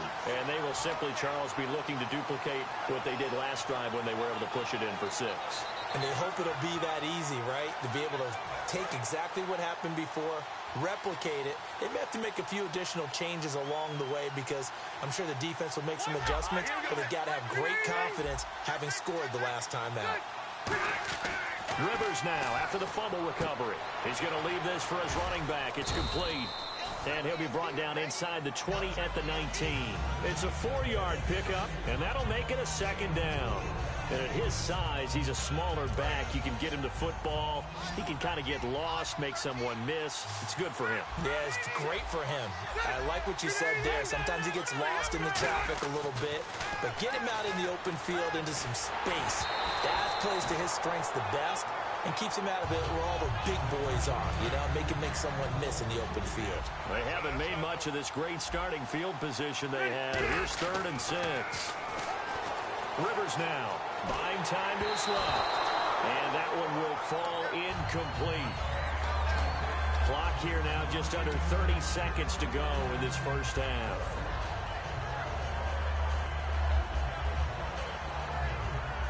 So on fourth down here, Mike Tomlin says, let's just get 3. It'll be from the right hash, and it'll be a 36-yarder. And Frank's kick is good. And the lead will increase to 6 now. It's 9-3. It's a little bit of time left here in the second quarter, but they get the field goal near the end of the first half to expand that lead. Yeah, that's got to feel good, but they can't let up. Now on the kickoff, they've got to make sure they don't give up a big return or big yardage to set up the other team for one last chance to score themselves. Now the Buccaneers offensive unit back out on the field. And with time quickly fading here in the second quarter, not sure how aggressively, offensively they want to play this. I think we'll find out just how much they trust their guys in this situation if they decide to take a shot. Carr now to throw. They set up the screen to Ajayi. Oh, he's got some breathing room. And he goes out of bounds across the 40-yard line. And he'll get 17 yards there. And it's good enough for a Tampa Bay first. So the offense has it 1st and 10. On 1st and 10, here's Carr. He's going to float this over the middle, deep. And that'll be incomplete with 11 seconds remaining now. And he's certainly not a guy that drops that football very often. Indeed, because that's a bit of a surprise. I know he's in the middle of some traffic and people, bodies all around him, but he usually has the focus to haul that one in. Carr again here on 2nd and 10. He's going to let it go again. And this is incomplete with a clock showing just 3 seconds left. One of the toughest things about playing defensive back is pattern reading, trying to figure out what they're doing. And on that one, they had to fly, just sending a guy downfield with the in route accompanying it, what people call a dagger route, trying to hit the guy underneath after the clear out. In this case, though, they're not able to get it done. Yeah, they said forget the underneath route. They went for the guy on the fly, but as you said, incomplete. And that is incomplete. So we come upon halftime intermission here with the visiting Panthers taking the lead to the locker room. As we send you cross country to our EA Sports Studios in Orlando with our halftime report, here's Larry Ridley. And how about this right out of the locker room, an onside kick attempt.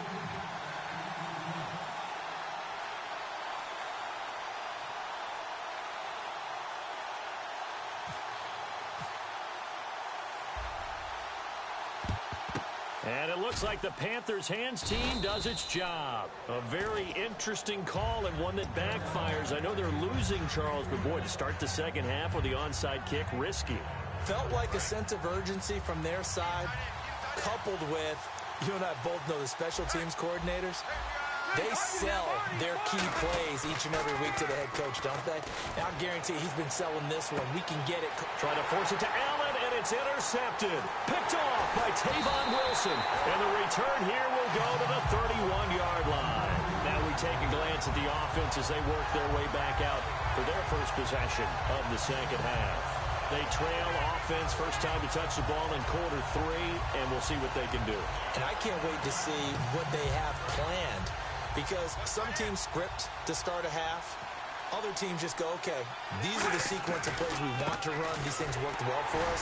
And sometimes they throw in that big chunk play right away. Shocker. Try and get after them early and try and create a big play to give themselves some momentum. See what they have up their sleeve. And yet again, this run game just continues to be completely shut off.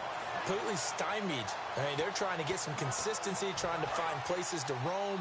They just haven't been there throughout this game. On second down, here's Carr. The Panther rush too strong. They get there and take him down. Vic Beasley in there to bury him for a loss of 11. And the offense moving quickly to the line. On 3rd and long, it's Carr. Looking here for Smith downfield. And incomplete. The contact made the ball roam free and brings up 4th down. It looked like they had something there, but I think that he was thinking about running with the football before he actually hauled it in, and that led to a big drop.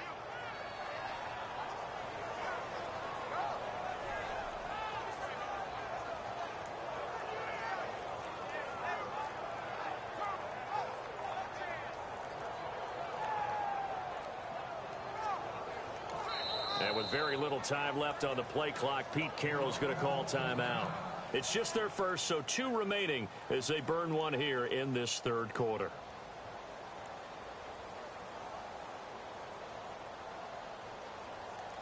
And no move to pull Carr and the offense off. They're going to go on 4th down. They do go for it. It's Carr. He's going to try and go deep again. And it's knocked away and incomplete. A surprising move to go for it. Predictably, at least somewhat predictably, it doesn't pay off. And boy, possession here turns over with the football already being in the red zone. They come out with 1 back and 3 tight ends. Trying to shake off the interception from the last drive. He'll look to throw. Sliding out of the pocket. His throw caught right around the 6. And able to get him down, but he does reach the 5. Now whistles come in. We're going to get a timeout here by the offense. It's just their first, so 2 remaining as they burn one here in this third quarter.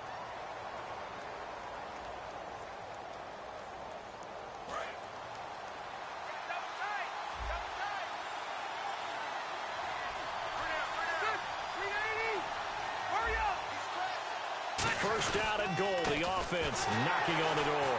And he'll get this one back to the 5-yard line, but no further than that. It's a loss of a yard there, and now 2nd down. On offense, the guy that you want to have the best eyes on the field are your quarterbacks, so you can see everything pre-snap, and then, of course, as a play develops. On defense, oftentimes it's the linebacker. And on this play, and he will take it across for a Panthers touchdown. Ricky Williams, a 5-yard touchdown. And the Panthers add on to their lead. Didn't have anything downfield, swung it out to the flat. He did the rest. Such a staple of so many offenses we see now. And he's going to go down. Can't get rid of it, so a sack on the 2-point try.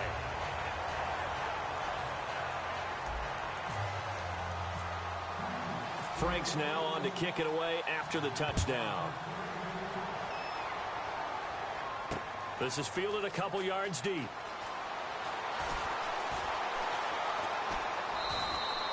Well, conventional football.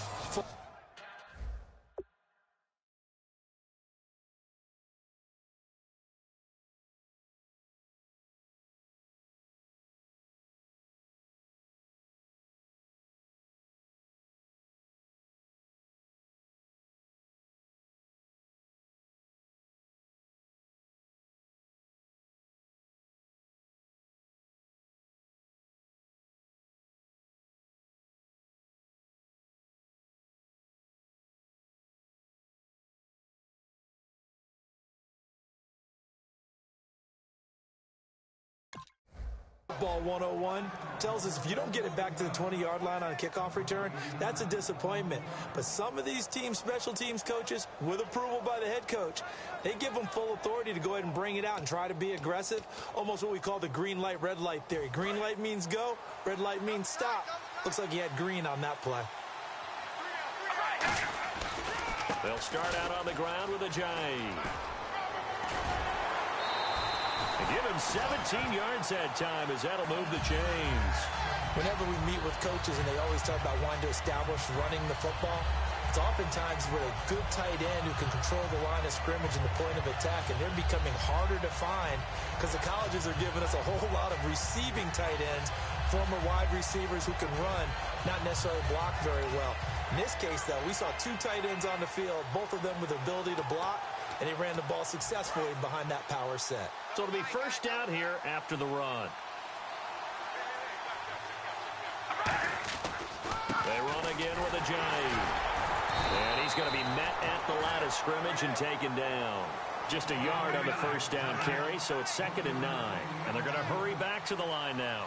That's a really nice play. We're able to stack that one up. When they get back in the huddle, he's got to tell his guys up front, great job. They kept people off of him, allowed him to run free and make the hit on the runner. Filled the gap nicely, kept him to just a 1-yard gain. No gain on that run, and while this team is down, they're not out of it by any stretch of the imagination. Maybe you just have to think about different style of running in order to get this guy going.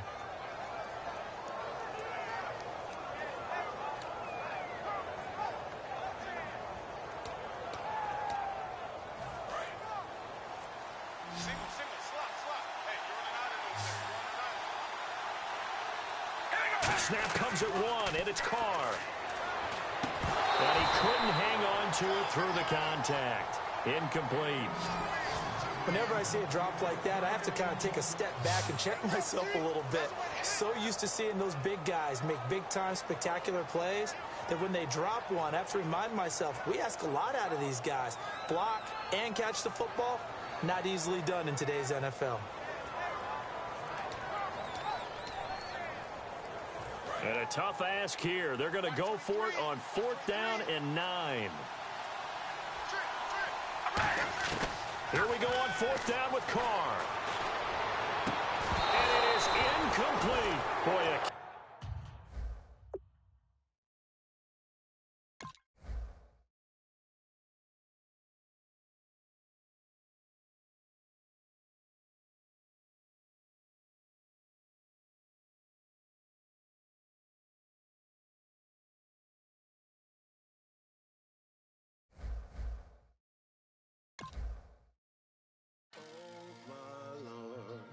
the light is going down and the weekend's here. Save my soul. I can feel it coming, troubles in the air. Oh my Lord, the light is going down and the weekend's here. Save my soul. Who's on with me? Who's on with me?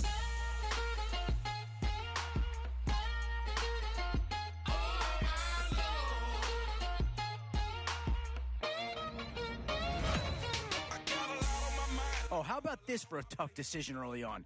Which direction they go here is going to say a lot about what this team wants to do. The Vikings have already been heard from in this draft. Oh, I tell you, you're not going to get too far in this competition without a superstar or two. And this guy right here certainly fits that billing. Boy, you talk about a talented player. This guy's one of the best around. Shake it, baby, turn that around. I'm like, oh my Lord, the light is going down and Still some big holes remaining to be filled. Here's where you may have to go after a lower-rated player just to make sure you get coverage in all areas. Yeah, here's a spot where the fan base would be clamoring for, and I think that pick comes to the surprise of nobody. You had to figure they leaned that way if a player from that team became available. Yeah, I think they got the best player there, and they got a guy that fills a big need, so that's an excellent choice. And there's a pick that'll certainly help. Maybe not an impact signing, but you're not going to hit a home run every round.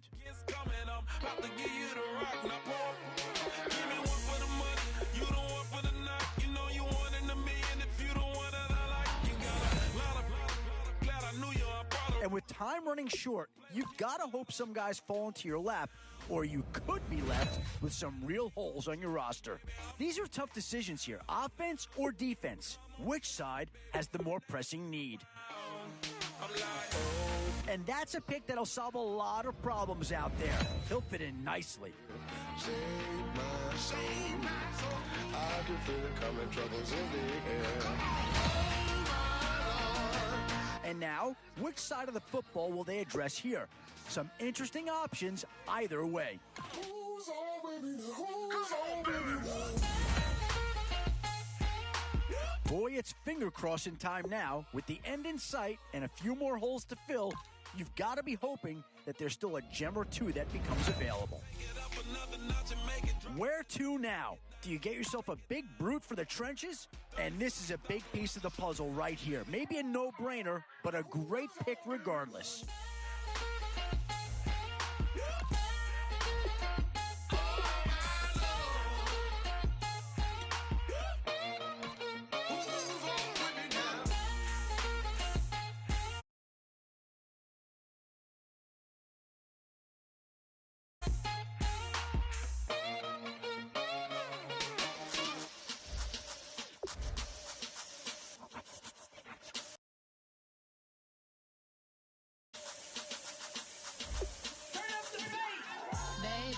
Show me what you like. Hey, I put money, I can match it for ya. I'm in this all white fit, looking like a brick and all them zippers on a jacket on ya. He got a thing for a Latin. He wanna hear a little Spanish in it. Hold a minute, practice it. I'm about to fill you up the Scottish rings. Rock with the click and I ain't looking like the side in this. I'm the opposite cause I'm the main event in boxing and it has the time to ticking. I've been out here playing my position. I'm about to get it now. Ain't no one about to block the hit. Cause someday, something comes along. Someone to tell me I'm somewhere.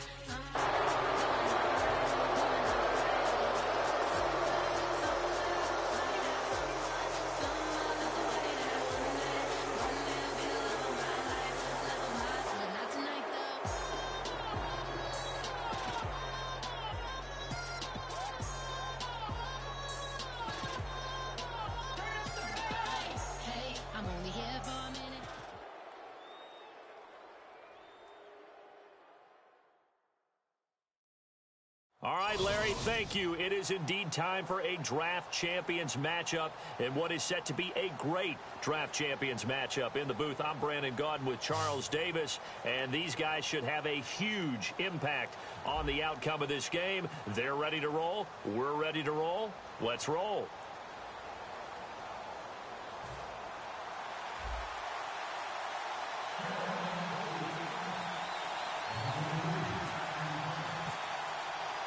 And it's the birth of a new club as we're underway in Draft Champions. This fielded a few yards into the end zone. And he'll get it up past the 20 to the 22-yard line.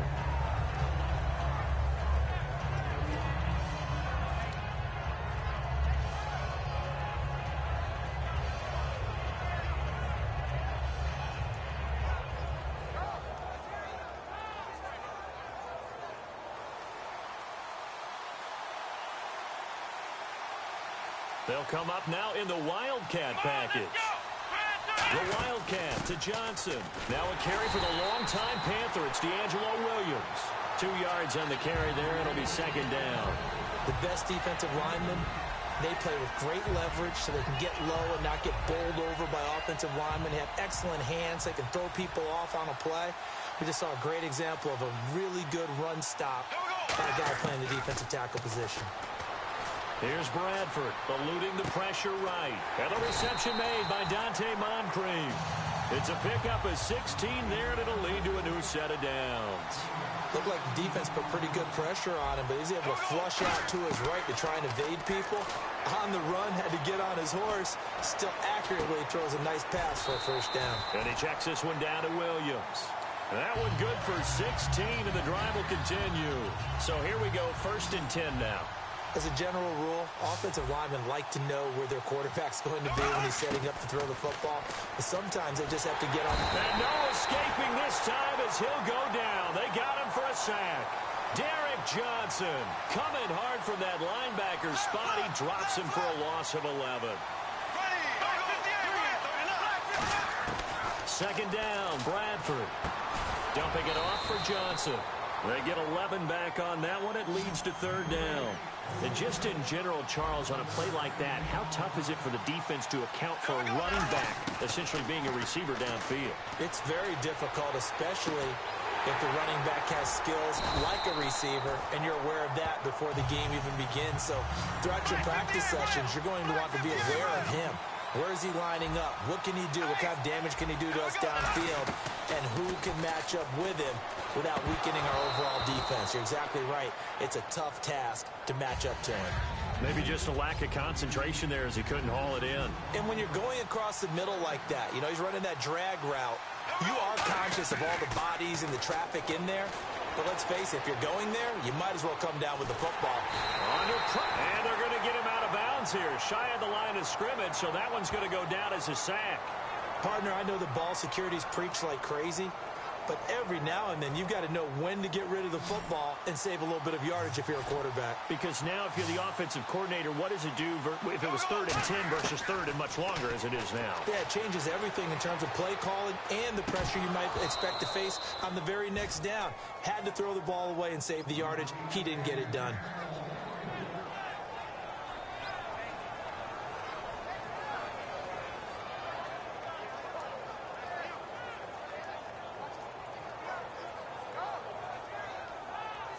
And look at this. They're keeping the punter on the sideline. They're going to go for it here on the opening drive. Now Bradford on 4th down.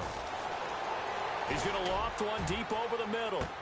And this is intercepted, but they'll say out of bounds. So very close to a turnover there in the end zone. And that could be a major momentum swing here early. Because the defense stopped them. How great is that? They go for it on the first drive of the game. They're the ones trying to establish something, trying to assert a little dominance. And guess what? You turn it back on them and give the ball to your own offense. I agree with you. It could change momentum in a big way. That's going to be knocked away and incomplete. The Pro Bowler Odell Beckham, the intended receiver. And it's 2nd down. I like the boldness, and I like that they took a shot downfield, but it was well covered. He's able to get a hand in and knock it away. He'll try again with the arm here on 2nd down. Give him 2 yards on that play. And all of a sudden here, it's 3rd down. Tough spot for the offense. 3rd and 8.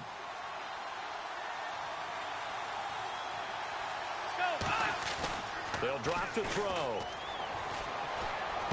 He finds Beckham complete. And he's going to have a 1st down as he's brought down at the 44-yard line. And fits the exact right word. Over the middle, there's almost always traffic. So anytime you're a receiver in that area, you're not just focused on catching the football. You're wondering where the collision's going to come from, right? Because there's almost always someone there able to concentrate, catch it, and even add a little extra at the end with a short run. Steps away to his left. It'll be a gain of 9, and that'll make it 2nd and short. Now, that was not a bad scramble there on 1st down. He didn't force it, nor did he throw it away. He was able to take off, and now he made it a very manageable 2nd and short. Looking to throw. And some room to maneuver. And he'll go out of bounds after taking it a little further down inside the 40. It's a gain of 11 yards that time, and it produces a new set of downs. With my good friend Charles Davis, Brandon Gaudin with you. It's the Panthers in possession of the football as we begin quarter number 2. And they're on the move here. They've got it 1st and 10.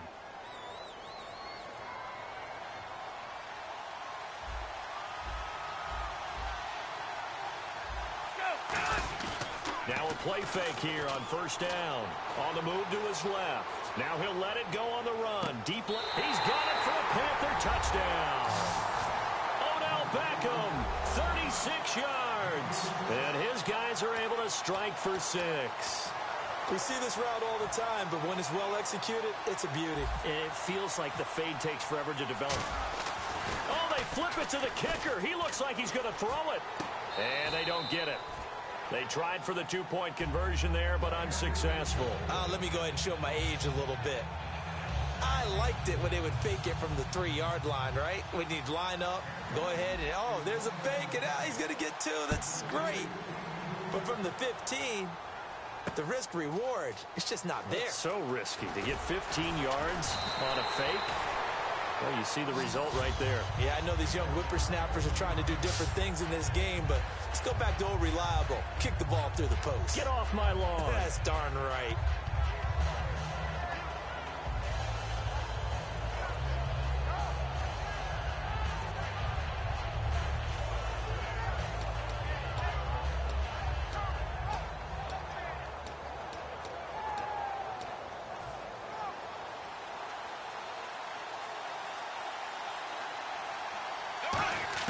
Bradford now to throw on 1st down. He's going to go up top again. And that one falls incomplete. Looked like he might have had position there, but he couldn't hold on to it at 2nd down.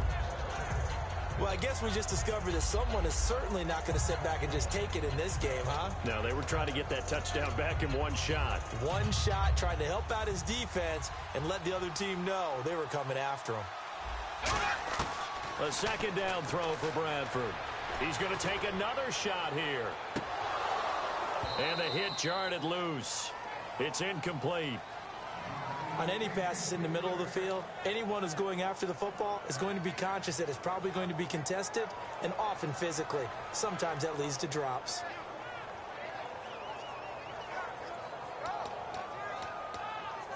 So incomplete on 2nd down. Now they'll look to convert here on 3rd. On third down. Bradford. He's going to let it go again. Looking for Cruz, and it's intercepted. Picked off by Shamarko Thomas. And they take possession of the football and have it at the 30.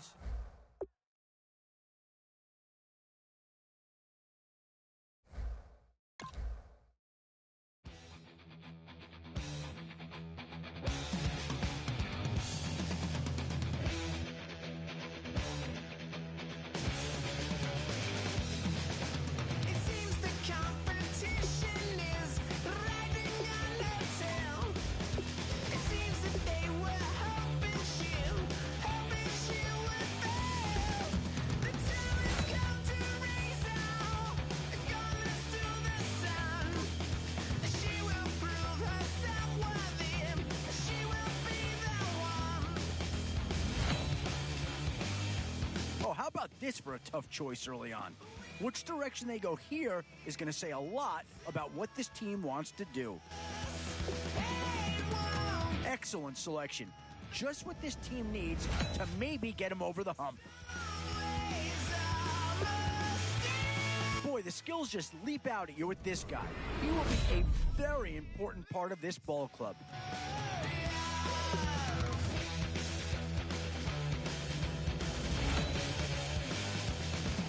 Well, the Ravens are a smash-mouth football team, and they've got a chance to have a second player drafted here.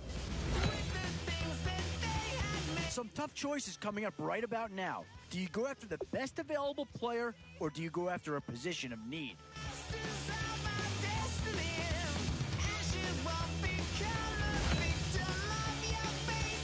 Tough call here. Do you try and get tougher up front, or get yourself a player? And yeah, I think with that pick, you're just looking to build up your core. Get some guys in here that can help round out the roster.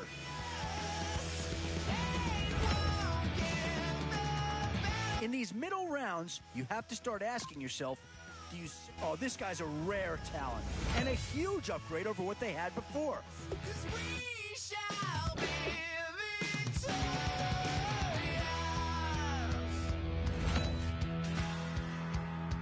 Now it's getting to the time of the draft where you really want to get lucky and hope somebody falls into your lap. Oh, no question that this guy's going to grade out as a huge impact over what was there before.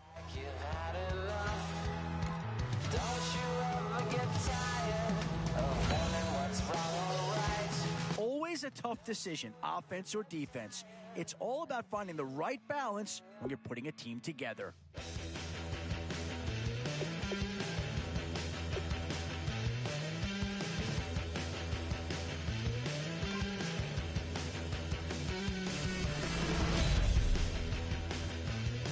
What to do here? Build up the interior of your line or get that skill player to add another weapon?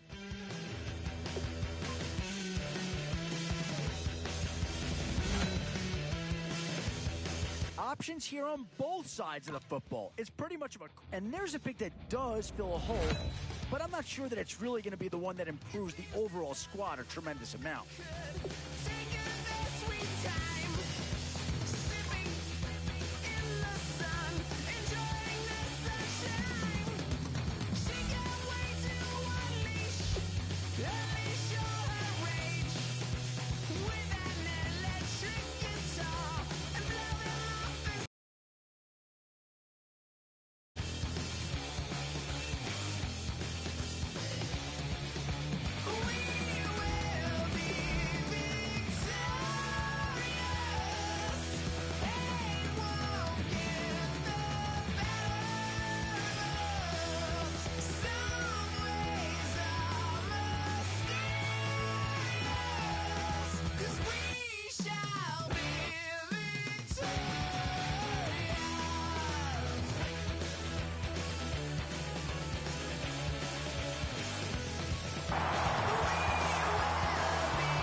Thank you very much, Larry Ridley. I'm Brandon Gaudin with Charles Davis. We are ready for this draft champions matchup as you get a quick peek at some of the stars in today's game. We're ready to go. Let's get down to kickoff.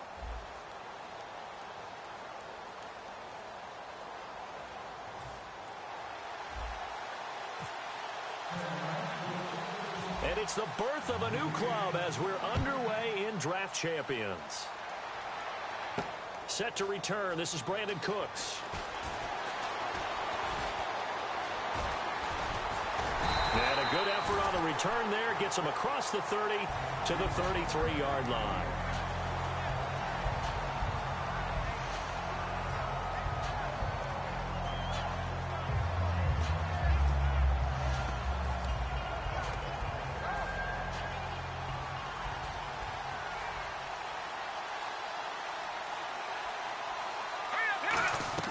Goff on first down. He'll set up the screen to McCoy. 14 yards there on the first play from scrimmage.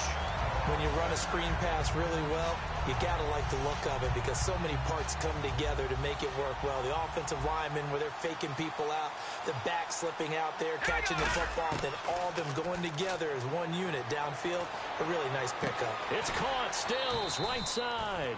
That throw good for 4. It's second down. He had time, was able to survey the field and find a soft spot in that zone coverage. And that's where it gets difficult for a defender, Brandon. You go to your spots on the field that you have to cover, and when the offense finds an area that you're not in, that's where they throw the football.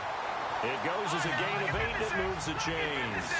I like it, I like it, I like it. Get everyone involved in the passing game, and you know you can create those great mismatches throwing it to your guys out of the backfield. And on the first drive, that can also help establish some rhythm, right? I think so. It gets everyone involved. They feel like they're part of it, and really gets them amped up as they go forward. Offense looking to avoid a 3rd and long. It's 2nd and 10.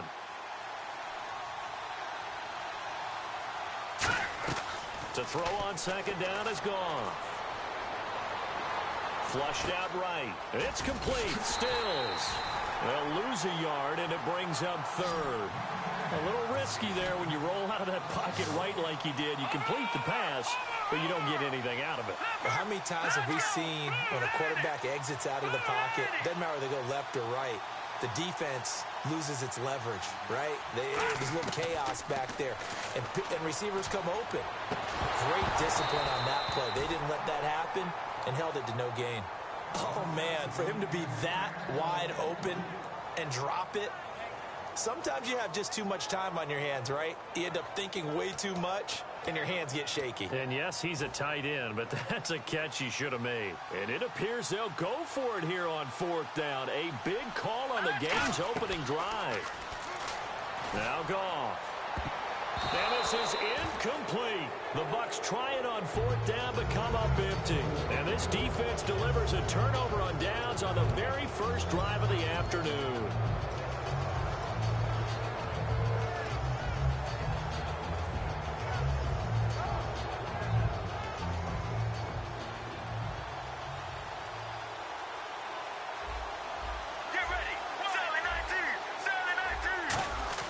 They'll throw on first down here with Palmer.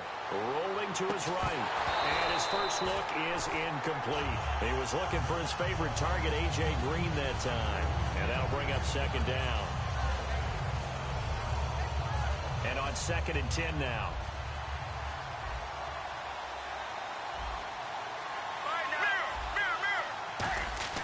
Second and 10. It's Palmer again. Now that play is blown up, losing yardage back at the 35. It goes as a loss of 6. And now 3rd down. And some secondary help here for the defense in the nickel on 3rd and long. He's going to look deep down the field. Incomplete. He had his hands on it but couldn't pick it. But it's now 4th down.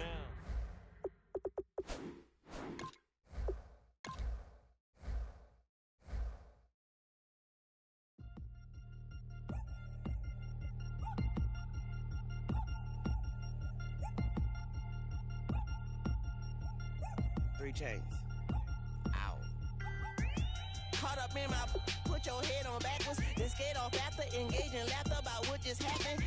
Napkins get sent to mammies, is that too graphic? Catch you in traffic, you sitting daffy like stealing candy. My ceiling's absent, my wheels are massive, my friends assassins. All of us, our mothers queens and our women dancers. My rivers rapping, my fingers splashing, my gills are flapping. I bit some matches, then sip some and kiss the dragon. I'm really rapping, no fingers snapping, I'm packing. Y'all slipping, my swag is dripping, so here's a napkin. What's really happening, verbal attacking? Oh, a tough decision on their hands now.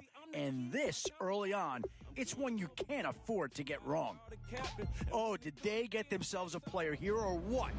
So I can sing to a chandelier. My flow a glass of spade and yours a candle. Too many buttons, not enough. These bugging, the SWAT is coming. Shoulder, no shoulder shrugging at your nugget. One 49er has already been taken. Might we see his teammate here join him? And this team does have a lot of needs, but this guy is a legitimate star, and he'll make everyone around him better. He say don't ask me nothing. Too many bodies, too many bundles, not enough. These bugging, I heard they stung you. So with a handful of starters already nailed down, you have to ask yourself, do you dare go for depth, or do you just try to cover? This is a pretty telling pick here. Do you go for a big bruiser up front, or get yourself... Yeah, no surprise here. Anytime you can get your hands on a player of his caliber, I think you pretty well have to pull the trigger. Instant impact right there. That's a big leap forward from what they had on the roster to begin with. Say Tony want a song with me. Hotter than Mississippi, the summer of the 1950s. I'm not sure that this selection is going to provide a huge punch, but he's at least a guy that does have some upside. Officer. I can make it bounce by myself. I can make it bounce by myself. Still a few holes on this roster and not a lot of time left to do anything about it.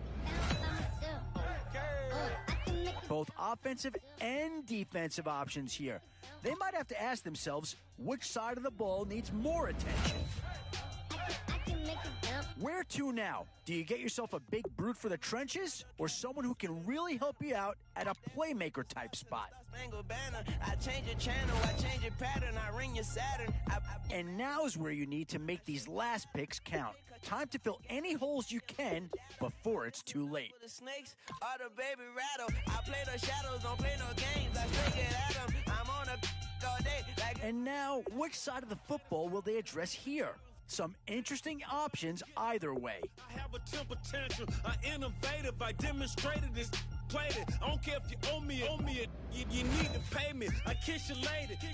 Boy, it's finger crossing time now. With the end in sight and a few more holes to fill, you've got to be hoping that there's still a gem or two that becomes available. Tiny like a spider on a spud web. I got some on my thumbnail. I feed it to my girls. They say, yeah. I'm doing this for the L. When I go, I'ma leave for the bell. I told you did like a Chevy. I want a Ferrari in yellow, just so I can match all my yellow. I've been a player since elementary. I got more bars than a penitentiary. I got a that ain't several inches. I can make it bounce by myself. I can make it bounce by myself. I can make it bounce by myself.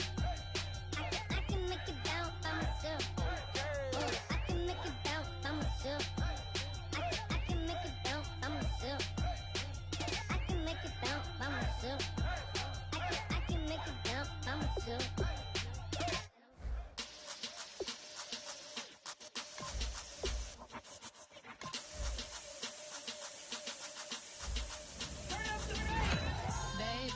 Show me what you like. Hey, I put money, I can match it for ya. I'm in this in all white fit, looking like a brick and all them zippers on a jacket on ya. He got a thing for a Latin. Still a long way to go in this draft, but if you can lock up a few key... Boy, you talk about a friendly turn to the cards. This is a great round for these guys as they get themselves a dynamic player right here. Yeah, not too much analysis needed here. This is quite a get at this stage of the draft.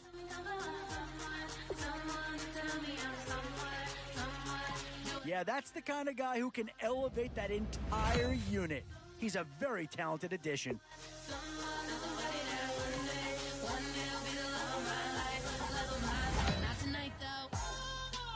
These middle rounds are where your decisions can really impact your team. Because if you pass on certain positions, there's no guarantee you're going to see him again. Definitely some options with this pick.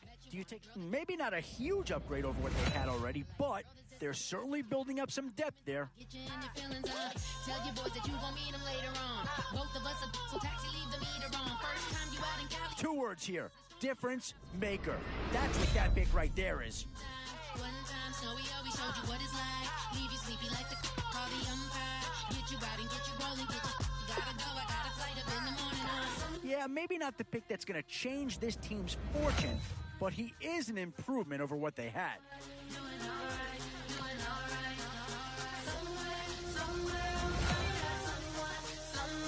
And with time running short, you've got to hope some guys fall into your lap, or you could be left with some real holes on your roster.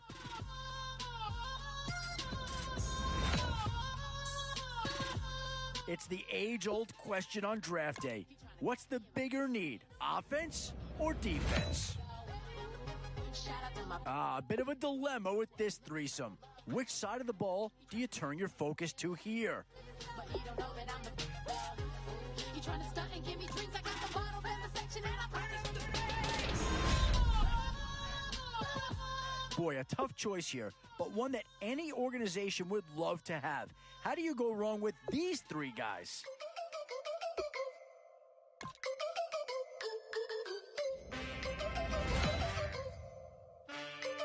Yeah, here's a spot where the fan base would be clamoring for a skill player.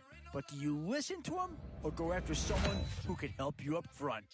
Boy, it's finger crossing time now. With the end in sight and a few more holes to fill, you've got to be hoping that there's still a gem or 2 that becomes available. Don't you want me? I need some mercy on my soul right now. Give me what you got. Oh, oh, oh. Give me what you got. Oh, oh. One thing this team's going to need is some leaders, and they've got one right here.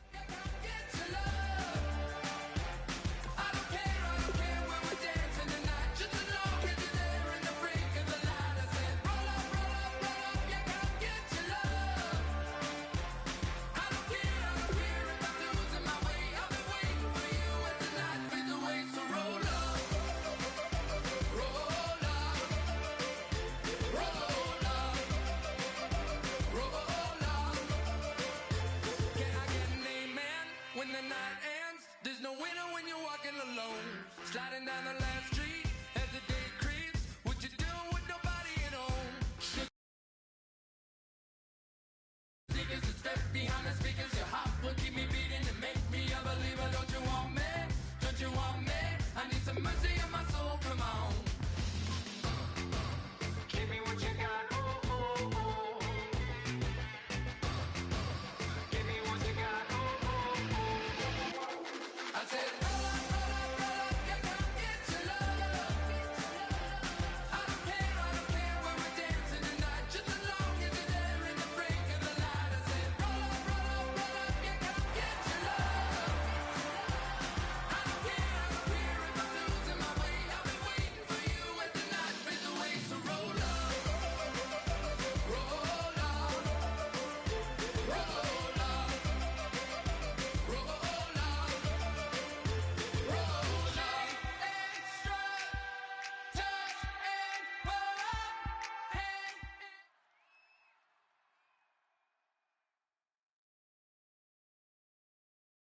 All right, Larry, hope everyone is settled in for a great Draft Champions contest. Here, lucky to witness it. I'm Brandon Gaudin with Charles Davis. These guys that you see on your screen, they won't be witnessing. They will be participating in what should be an excellent game. Let's get down to the field. It's time for kick. And it's the birth of a new club as we're underway in Draft Champions. Fielded about a yard deep. And he'll make it across the 20 as his guys will set up shop at the 23-yard line.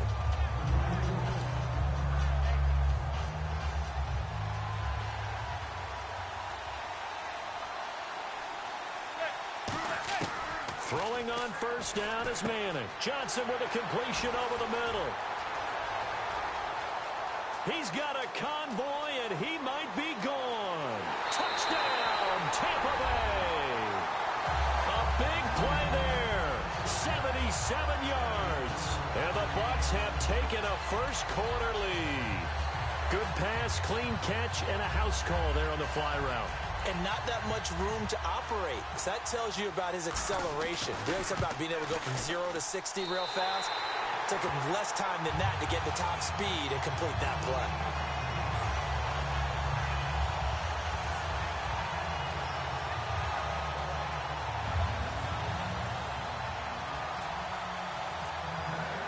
And following the touchdown now, it's Bradley Pinion on to kick this one away.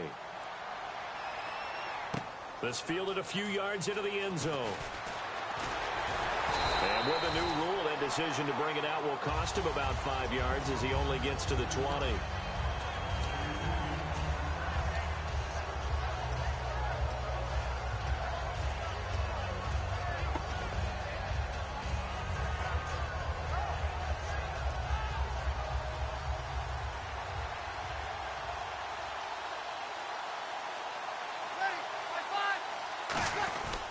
They'll start the drive here with an end around. And he will fight his way forward to about the 23-yard line. Give him 3 on first down. It'll set up a 2nd and 7. I'm not sure that you'd call it a trick play, but they definitely showed some imagination there. I wouldn't be surprised if they want to come back and show this play a few more times before this one is over.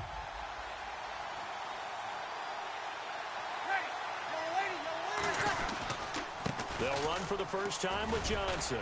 Takes this to the 27. Give him 4 yards. Tackle made there by Ray Maualuga, the linebacker. And there's a run to be happy with. Good, solid yardage. He'll take that anytime you hand the ball to a back. Well, they brought in an extra defensive back here, so probably not expecting a run on 3rd and 3. A good call. And they'll bring him down after just a short pickup. 2 yards on the pickup there. It's 4th down.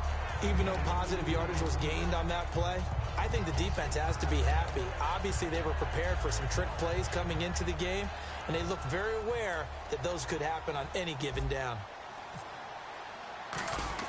And now on 4th and 1, it's a fake. And this is incomplete. A huge gamble, and it does not pay off. And now the Buccaneers offense gets set to head back onto the field. And last time the formula was pretty simple. 1-play drive, long pass. That maybe they just want to do that again, right? And that's exactly how you want to draw things up. Whether it's on your grease board, right, in your playbook, 1-play drive is exactly what you want on offense. But they have to be careful of. Into double coverage, and it's intercepted. Willie McGinnis picked it. And a big turnover there as his guys will get the football back. Carolina getting set to take the field. And last time out, went for it on 4th down, turned it over, gave them great field position, turned into 6 points, so they've got to recover here, Charles. It's amazing what one decision can do in the chain of events, right? The decision to go for it on 4th down, it caused every bit of it, but it showed confidence. Hey, I've got confidence in you guys. Go pick it up for them. Didn't happen. Also showed confidence in the defense. They didn't pick up their end of the bargain, so now they've got to come back out and start over and rebuild that confidence. And Davis has it over the middle and able to get it here to about the 16-yard line. They get 5 out of that one, and it moves the chains. When you execute a drag or a crossing route really well and give them a chance to let it develop a little bit, you can gain some significant yardage hitting your tight end on that one. A gain of 4 on the play, and it'll be a 2nd down. There's a complete to the tight end, and I think that we're looking at something out of central casting, frankly. Absolutely. I mean, size, the hands. Speed. I mean, can flat out run. You put that whole package together, you light up the eyes of an offensive coordinator, don't you? Really good defensive effort. They were all over that little swing pass out to the right side before lost yardage. Terrific read, better execution, and done with a lot of enthusiasm, wasn't it? Absolutely. They saw it all the way, ran to the football, and caused a nice play for lost yardage. A big play there on the catch and run. 54 yards. Coaches really don't care from what position they get this, but run after the catch ability, rack ability, is often the difference between winning and losing and changing field position. Caught left side, Williams. And he's going to be out of bounds down inside the 20 at the 15.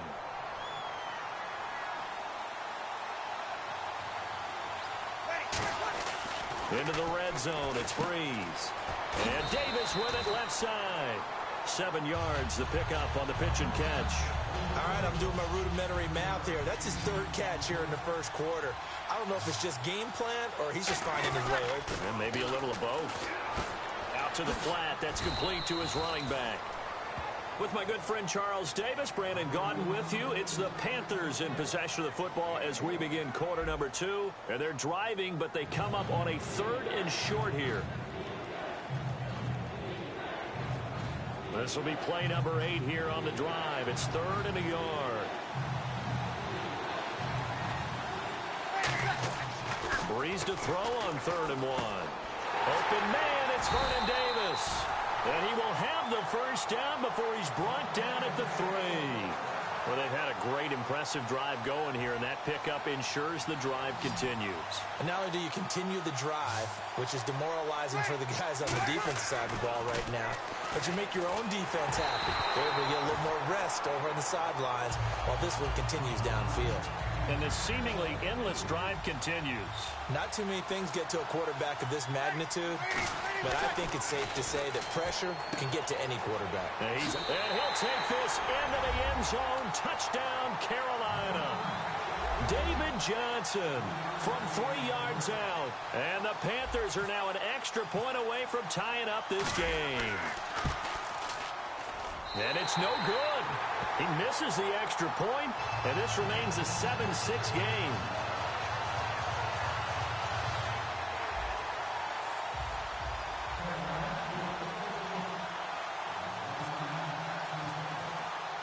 Set now to kick this one away, and off it goes. And no return on this one as the fair catch is signaled for and taken. And Tampa Bay trots out there now.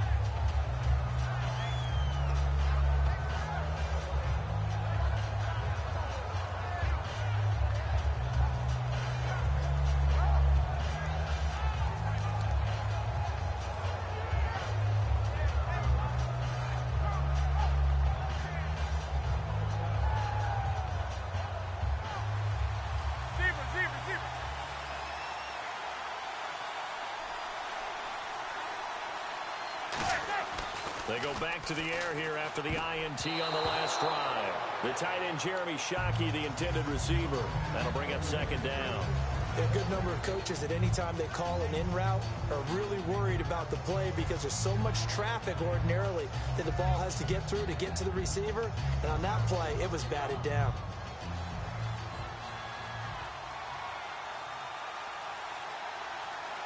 They come up with one running back. That's Bell. And he takes a shot on the release as this will be incomplete. Johnson, the intended target, and that'll make it 3rd down. So much of this game is about leverage. We always talk about low man wins in the trenches. Well, it's like that in just about every position. And sometimes, if you lose that leverage and you're losing the battle, just jump up at the line of scrimmage and try and bat the ball away. And that's exactly what happened there. Completing it to the right side, Johnson. They do get 9, but it leads to 4th down. They didn't get the first down, but I have to say I do like the call. I like what they were trying to do. Try and hit your receiver on the run and see if he can pick it up. Keep it on his feet, get a little rack yardage. Yeah, but a nice job defensively to get to him and keep him short of the first.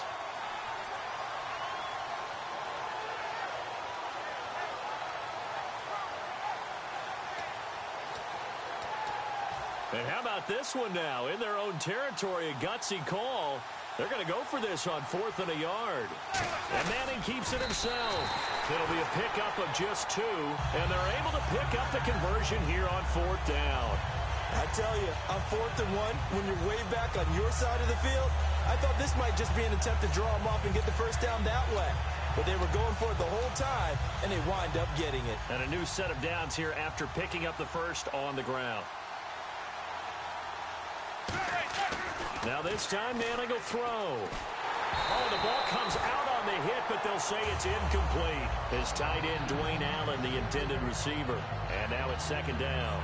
It's a tried-and-true formula, and I don't think it'll change for as long as we play football. If someone's trying to throw the ball, and you can put pressure on them and make it tough, that's only going to help your defense. Yeah, he's since being hurried. He got rid of it before taking the hit, but incomplete. Right back for Allen. This time he finds him complete. That throw good for only a couple. It brings up third down. I'm wondering if the same thing went through your mind as mine. When I see a big man like that make a catch, all I keep thinking to myself is, big man with football. Looking for Johnson, and it's intercepted. Room here to run. There he goes, right side. And he will bring this one back. It's a pick six for a Panther touchdown. That was an interception, but on the field, the guys who are picking it off, they're not saying that. What word are they using? It's Oski. And that means catch the ball and go the other way. That's your vernacular. I've never heard anybody say Oski.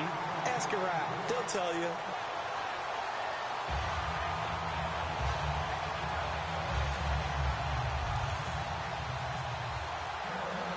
So they throw the pick six. They'll get another shot at it now as this one's in the air. This will be taken in at the 1. A minute 59 to go in the first half. Back with more from Jacksonville. Don't go anywhere. We'll be back after this.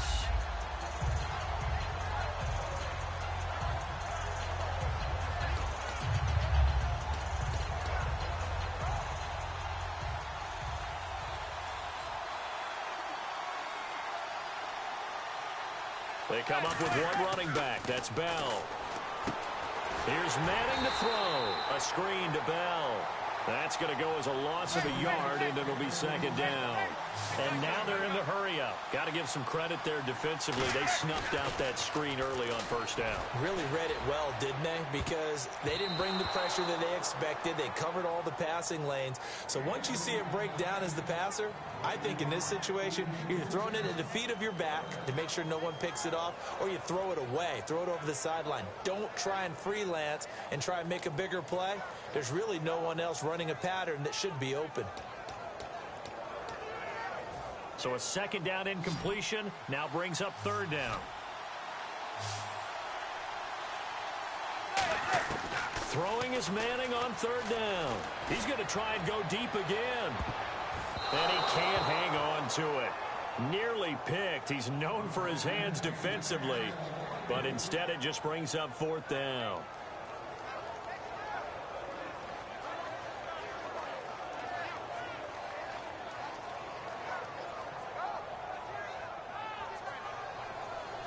And they're going to try for the fourth down conversion. Manning and the offense staying put. Here we go on fourth down with Manning. Now they set up the screen. That's complete. Boy, a real head-scratcher there. And the Panthers are going to get it back in excellent field position. Now the Panthers offense, they get set to come back.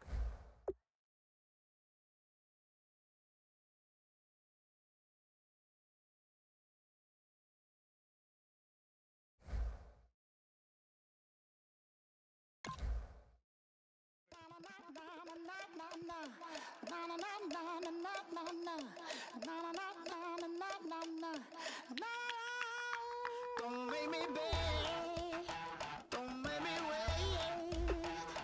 I need a hope in the darkness of the night. And when I stray, show me my place. You are my shelter, baby, let me feel your light.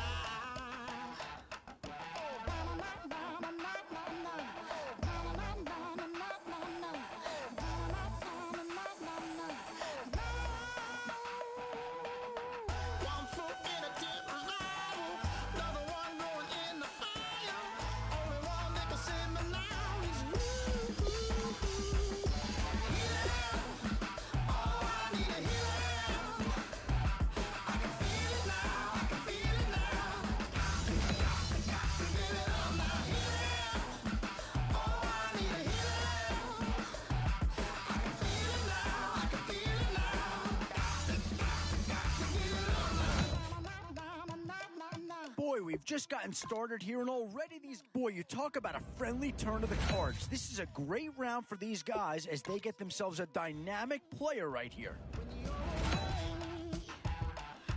One 49er has already been taken.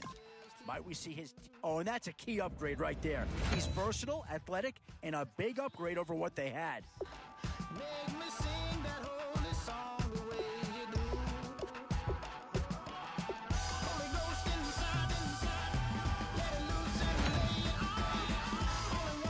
Still some big holes remaining to be filled.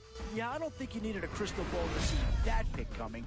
That's all about loyalty and familiarity right there.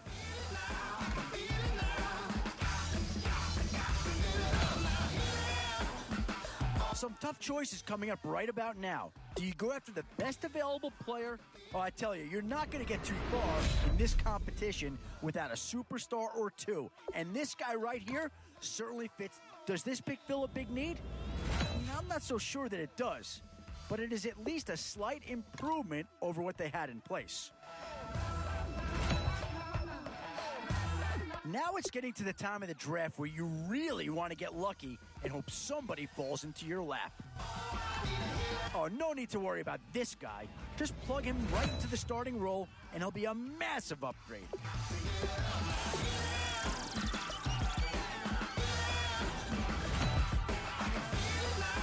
Whoever's making the final decision here might have a coordinator in each year. Do you go offense or defense? Where to now? Do you get yourself a big brute for the trenches or someone who can really help you out at the playmaking type spot? These are tough decisions here. Offense or defense? Which side has the more pressing need? Boy, you talk about a talented player. This guy's one of the best around.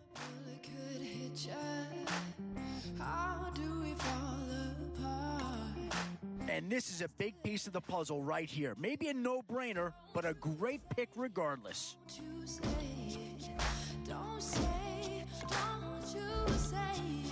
one breath, it'll just break.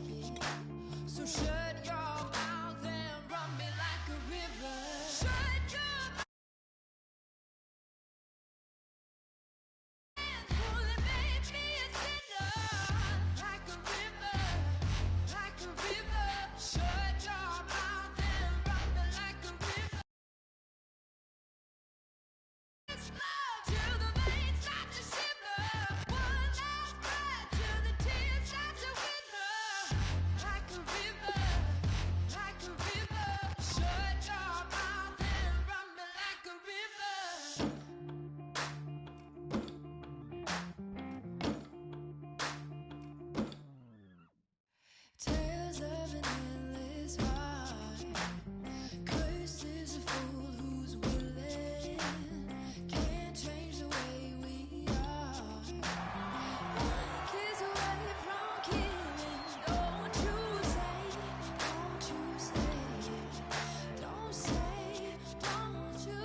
Thank you, Larry. Brandon Gaudin, along with Charles Davis here in the booth. We are set for a spectacular draft champions matchup and some spectacular talent on your screen right now. Let's not waste any more time. Let's get down to the field for kickoff.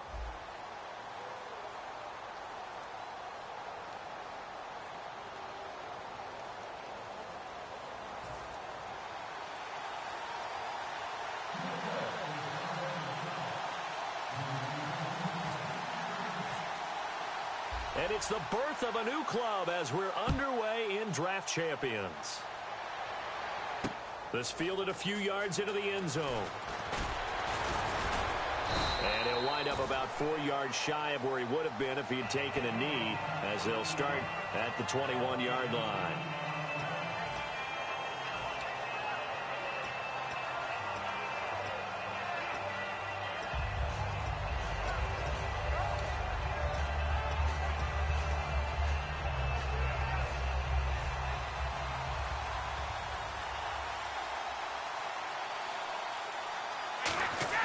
They go play action here on first down. He's got time.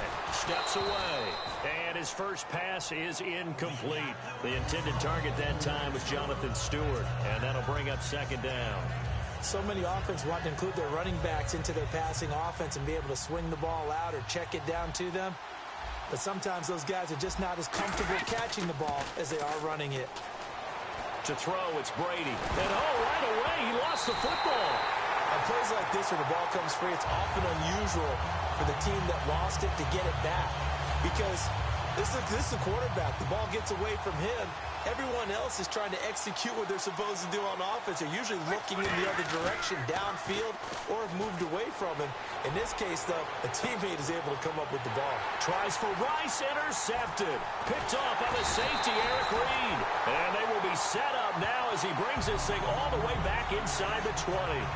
That interception sets them up beautifully already in the red zone.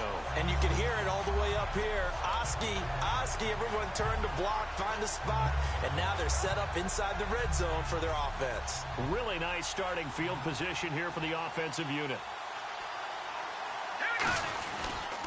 Now the first carry for Adrian Peterson. And able to break one tackle, but then quickly brought down. But a nice little gain. Give him 9 on the carry that time, and they're set up with a 2nd and 1. Again, Peterson. And he's able to work it here to the 8-yard line. And give him 2 yards there as they're set up now with a 1st and goal. What we're seeing from the defense here is a group of guys bearing down, trying to help out their quarterback after he threw an interception. Good stops on the first 2 downs. It brings up a key 3rd down. So that run gets him about halfway home. Yes, now 2nd and goal. The end zone beckons. It looms. They can do whatever they want. Full playbook. Run it again, or they can go play action and try and put it in that way.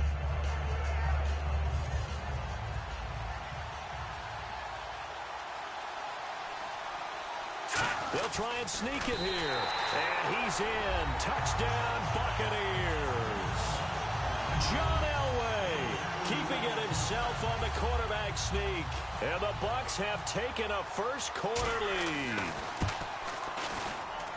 And that one gives the Bucs a 7-0 lead.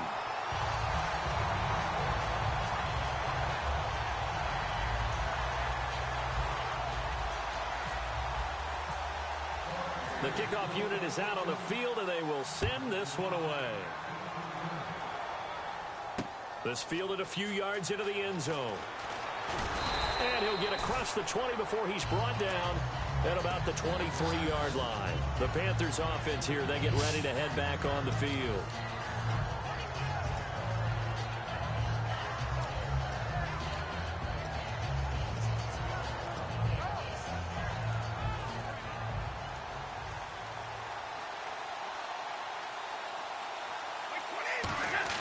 They go back to the air here after the INT.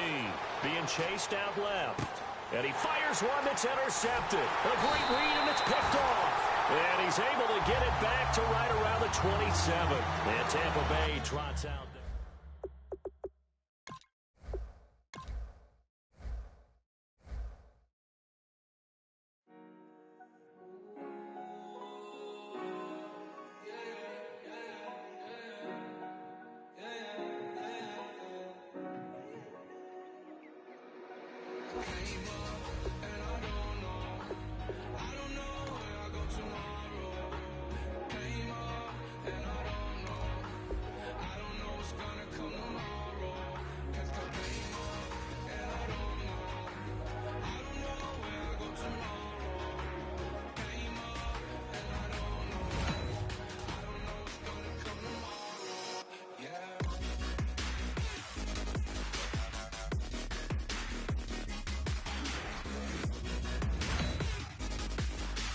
It's so important to find players you can really commit to in these first few rounds. You'd hate to have to readdress these same positions later on. Excellent selection. Just what this team needs to maybe get him over the hump.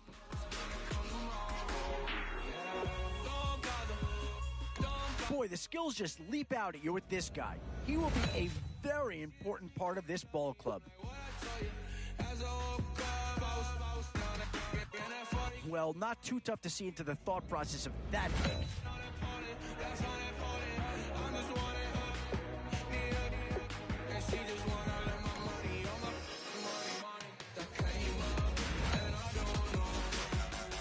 In these middle rounds, you have to start asking yourself, do you settle for what's available now, or do you try and push? Oh, no need to worry about this guy. Just plug him right into a starting role, and he'll be a massive upgrade.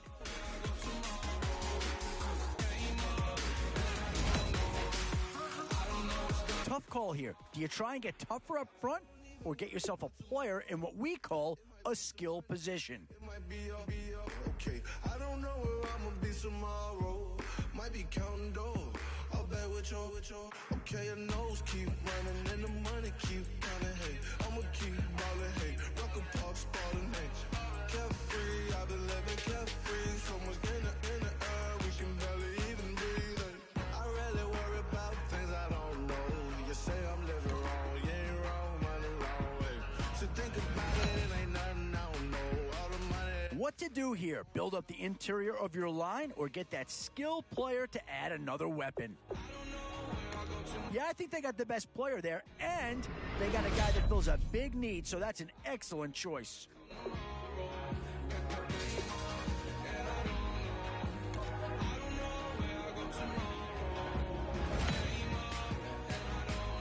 Still a few holes on this roster, and not a lot of time left to do anything about it.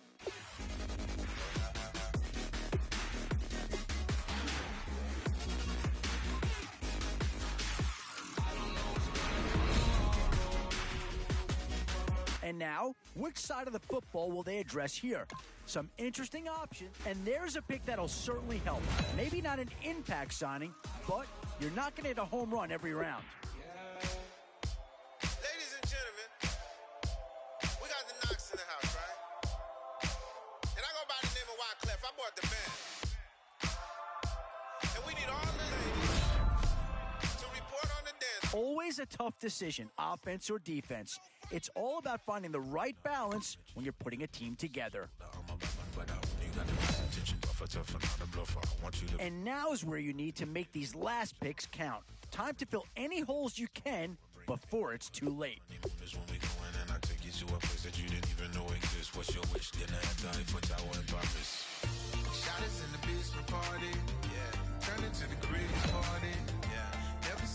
Boy, it's finger crossing time now. With the end in sight and a few more holes to fill, you've got to be hoping that there's still a gem or two that becomes available. Oh, did they get themselves a player here or what?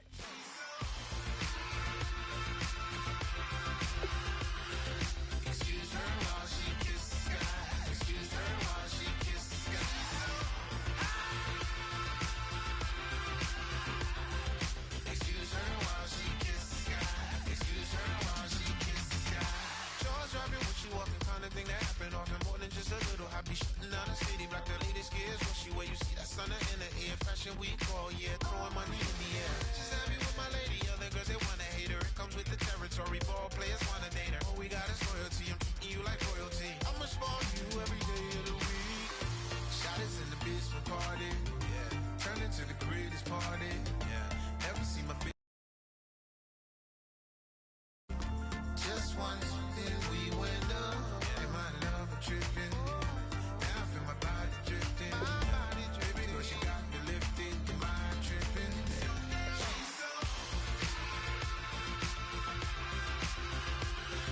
Excuse her while she kisses the sky. Excuse her while she kisses the sky.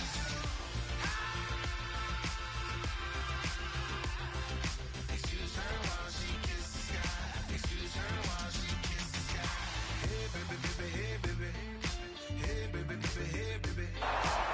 Take a breath, inhale, exhale and breathe, baby. Hey baby, baby, hey baby. Hey baby, baby, hey baby. Inhale, exhale. Let's take a breath and breathe, baby. Excuse her while she kisses the sky. Excuse her while she kisses the sky.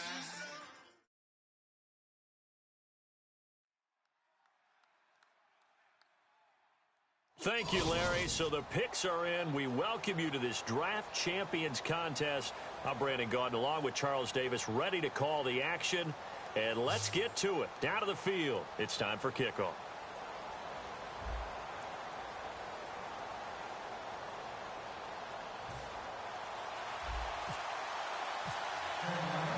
And it's the birth of a new club as we're underway in Draft Champions. And a fair catch signaled for and taken successfully.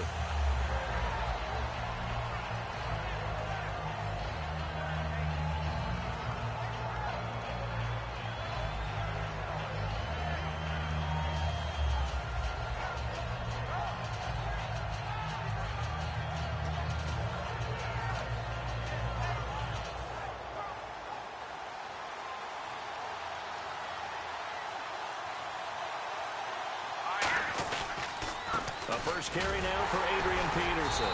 And he'll fight forward to about the 27-yard line. 2 yards on the pickup there. It'll be 2nd and 8. Not a big run on the first play of the drive, but that doesn't necessarily mean it was a bad play.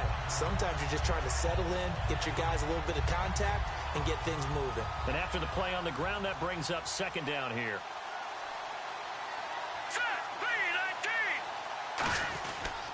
They run again with Peterson. And he's got some space here. And able to get this one across the 45 before he's brought down. A good pickup there of 20 yards. That run is what defenses don't like about dealing with Adrian Peterson. His ability to drop a shoulder and run through contact. And he's amazing at keeping those strong legs going, isn't he? For him, no run is ever truly over. I mean, he's actually not even convinced that when they blow the whistle, he's actually down. That's how he finishes runs in a big way. Now Elway on first down. To Shepard, complete over the middle. The completion good for 3, and it's 2nd down. And just a small glimpse there as to why they like this rookie so much. And that's why they lit up a little bit in our meetings with the coaching staff, didn't they? When we talked about him, they did. Yeah, you know, they like his work ethic. You know, this guy's running every route well in the route tree and getting better at it all the time, really honing his game. They expect a pretty good jump out of him as things continue to move on. And there's another completion to the tight end. And let's face it, it is hard to overthrow a 6'6" target. It is indeed. Quarterbacks like their speed guys. They like that huge 6'6" target that they've got in him. They really do, and it reminds me of what one great tight end told me once. He told his quarterback, just make sure you throw it up there. You know, kind of like put up on the top shelf where the kids can't get it. Adrian Peterson off to the races. Touchdown, Tampa Bay. Adrian Peterson, 39 yards. And the Bucs have taken a first-quarter lead. A nice run by him, don't get me wrong, but the blocking up front was a thing of beauty. I think for an opening drive, how about that for an exclamation point? Just what you said. Good blocking, good vision, and he accelerated to the end zone. And that one gives the Bucs a 7-0 lead.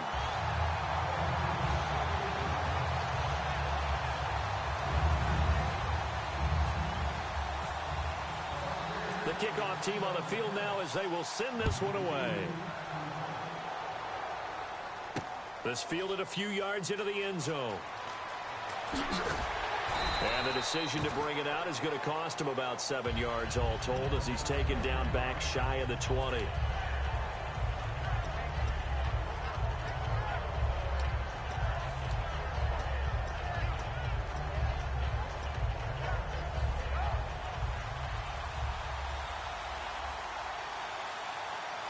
Brown, the lone receiver left.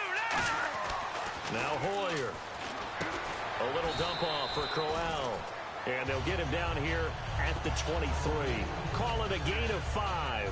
And it'll be 2nd down. 2nd down, and the offense needing 5 yards. I'm going to show my age here a little bit. We used to talk about running backs catching the ball as safety valves. Nowadays, they're a big part of it. And no escaping this time as he'll go down. They got him for a sack. Vinny Curry in there to sack him for a loss of 6. And defensively, a dime look here. 6 DBs on 3rd and 12. No surprise at all. He's just going to dump this one off to his fullback out of the backfield. Call it a 3-yard gain, and it'll be 4th down. I wouldn't be surprised to see the next step in utilizing this position is to actually utilize more of a scat back in this spot. Because we saw the catch there, right? He made it. He's a bigger, stronger guy, maybe not quite as elusive as maybe someone else you would put there. Yeah, didn't get the big yardage there you might out of a smaller back.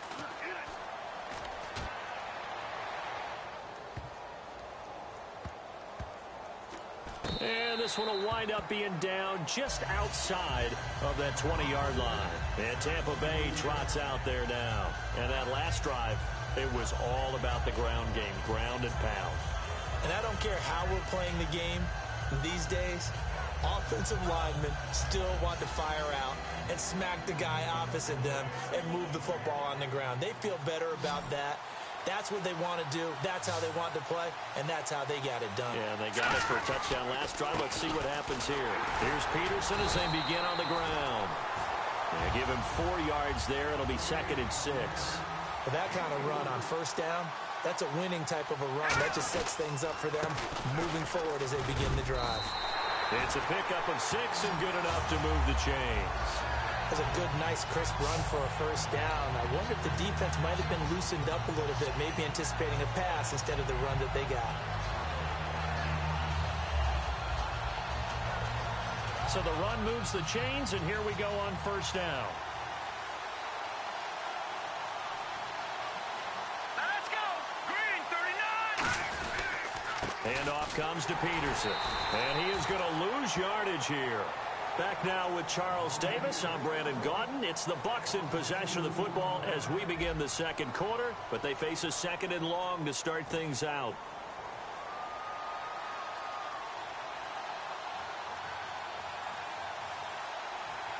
They come up in an offset eye. On second down, Peterson. Found a little room there as he's up to about the 37. And he's able to get more than half of what they needed. That brings up a 3rd and 5. On a second and long, it's really nice to see an offense that has enough confidence to run the football in that situation. I think that goes back to their practice and game planning. They've seen things that they've seen on tape and in previous games that led them to believe that even in a long distance. And now off to the races down the right side. Touchdown, Tampa Bay. Victor Cruz, 62 yards. And the Buccaneers.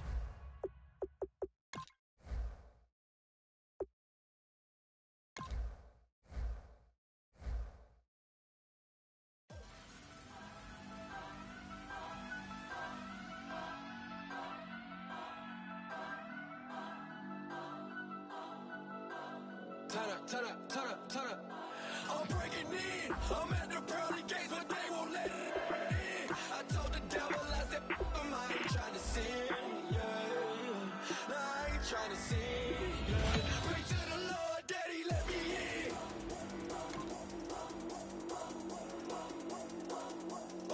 I'm breaking in. Boy, we've just gotten started here and already. Yeah, no surprise here. Anytime you can get your hands on a player of his caliber, I think you pretty well have to pull the trigger.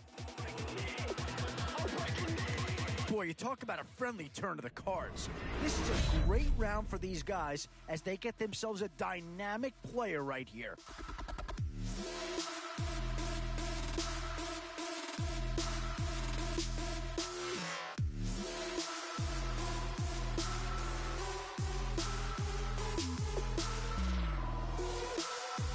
Yeah, I think with that pick, you're just looking to build up your core. Get some guys in here that can help round out the roster.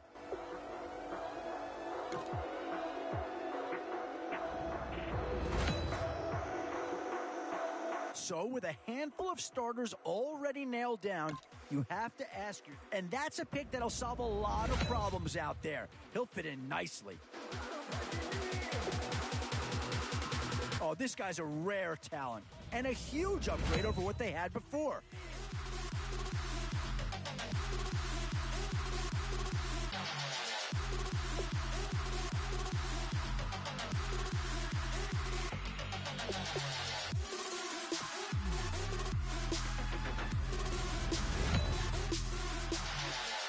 This is a pretty telling pick here. Do you go for a big bruiser up front or get yourself someone who could be a difference maker at a skill position? Where to now? Do you get yourself a big brute for the trenches or someone who can really help you out at a playmaker type spot? And with time running short, you've got to hope some guys fall into your lap or you could be left with some real holes on your roster. Boy, it's finger crossing time now. With the end in sight and a few more holes to fill, you've got to be hoping that there's still a gem or two that becomes available. Options here on both sides of the football. It's pretty much of a coin flip if you ask me.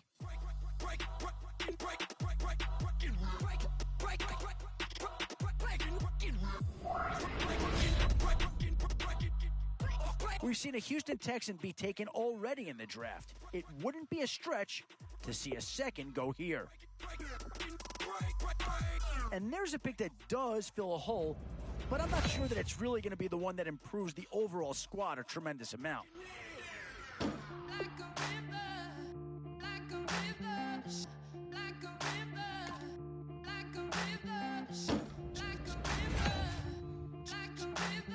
One Seahawk's been taken already. Could there be a second to go here? How do we fall in love?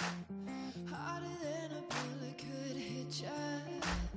How do we fall apart?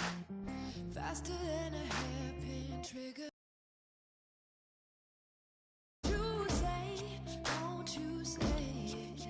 Don't say, don't you say it. One breath, it'll just break it. So shut your mouth and run me like a river. Shut your mouth, baby, stand and deliver. Holy hands pulling, make me a sinner. Like a river, like a river. Shut your mouth and run me like a river. Shut this mouth till the veins start to shiver. One last breath till the tears start to whisper. Like a river, like a river. Shut your mouth and run me like a river.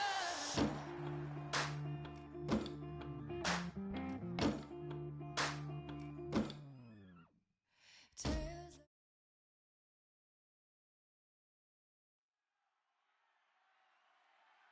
All right, Larry, thank you. It is indeed time for a Draft Champions matchup and what is set to be a great Draft Champions matchup. In the booth, I'm Brandon Gaudin with Charles Davis, and these guys should have a huge impact on the outcome of this game. They're ready to roll. We're ready to roll. Let's roll.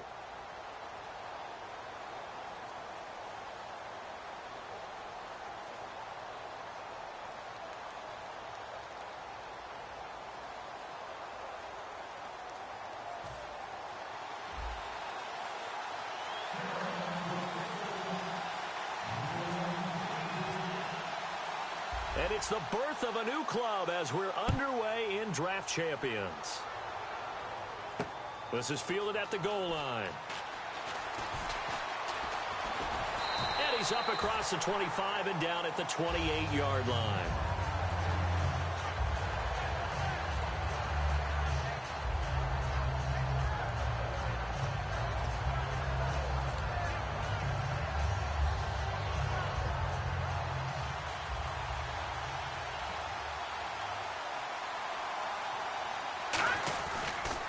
They start the drive with Peterson. And he'll be tackled at about the 35. 7 yards on the pickup there, and it'll leave him with a 2nd and 3.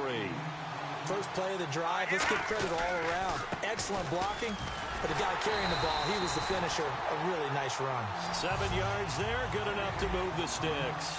And that's a nice pickup of a first down on that second down run. And at that yardage gain, they can run that play on any down. And he'll lose yardage here, back at the 41. That's going to go as a loss of 2, and it'll be 2nd down. The evaluation process in today's NFL does not take into account as much bulk as it does speed. And that's what we're seeing with the linebacker position. Those guys that can run, they can play at any spot because they can make plays on the opposite side of the line of scrimmage.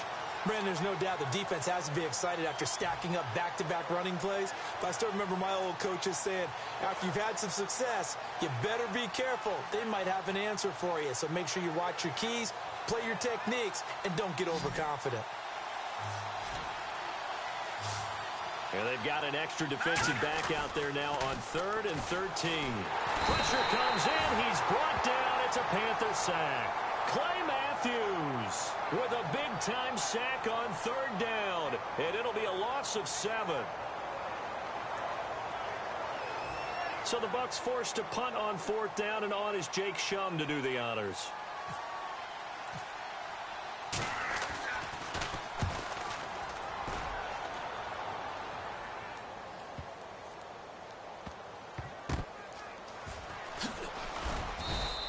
That's going to go in the books as a 55-yard punt. Well done. And the Panthers will have a 1st and 10 from deep in their own territory.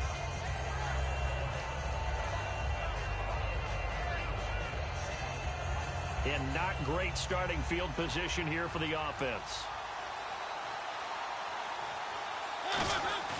Now a play fake here on 1st down. A dump off to Vereen. And he gets it up to the 10-yard line here. It'll be a gain of 4. And it's a 2nd down. Everyone's got to be able to catch the football. Doesn't matter what position you play, but if you're on offense, be aware, ball may come your way. Complete here to the right to Bolden. And he's able to get this one all the way past the 30. And a nice gain of 21 yards. Coaches always harp on the quarterback reading the defense and getting it to the open man. That's good recognition there. And how about what he did after the catch? Yeah, hit your tight end. A fight for the football, and it's intercepted. Picked off by the former first-rounder Trey Waynes.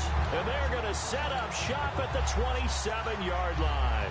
Here comes the Tampa Bay offense now heading back out onto the field. And they'll be looking to avoid what happened last time, which is punting the football. But when you look at how teams play the game, that complementary football comes into play. How do I take care of my defense? How do I take care of my offense? Well, the defense is taking care of them in a lot of ways. Now it's time for the offense to jump things up and help their defense out. Give them a little bit of rest. Yeah, time for them to give them a rest. Took the words right out of my mouth. It's a loss of a yard there, and now second down. And frankly, Brandon, we're talking about things I'm not sure we ever thought we'd talk about in the NFL, and a lot of that is the speed at the linebacker position. A lot of these guys in college, they were safeties. They moved them up to outside linebacker to combat the spread offenses, and now we're seeing it in the NFL. Those same guys using their speed to make plays in the backfield, similar to that one. Elway. Over the middle, the connection to Hearns. And he'll get it up to the 33-yard line. The reception good for 7. It's third down. That time they hit him out of the slot on the drag. And that route takes some fortitude from the guy running it because he knows he's going through the briar patch, as I like to call it, right? He's trying to work his way through all that traffic, and people wanting to put a little contact on him. Really well done. Here's Jacob Shum now. On for his second punt. He'd take a repeat of his first. He gets this one away, and boy, it's another boomer. Oh, he's going to go ahead and field it from the 3-yard line. 12 yards on the return that time. And the Panthers will get it here as they take possession. Here's the Carolina offense as they get ready to take over here. And following the interception, we'll see what they can put together on this drive. I can hear my old college coach right now. He always used to tell us before every game, the team making the fewest mistakes will win. What they're hoping is that last mistake is the only one of the game. Coaches, that's all they talk about, turnovers, right? Minimizing those and maximizing opportunities. To Vereen out in the flat. It'll be a 2-yard gain, and that'll make it second down. Was that a receiver? Yeah, actually it was. It was a running back who was a receiver on the play. I've just been spending time in the receiver drills getting his feet down. Well, those guys out of the backfield, they got to be good, agile with their feet. He showed the agility there with a toe tap. No doubt about it. It's like he'd went to ballet school. Got the toes down and stayed in bounds. With my good friend Charles Davis, Brandon Gaudin with you. It's the Panthers in possession of the football as we begin quarter number 2. And they've got it here with a first down.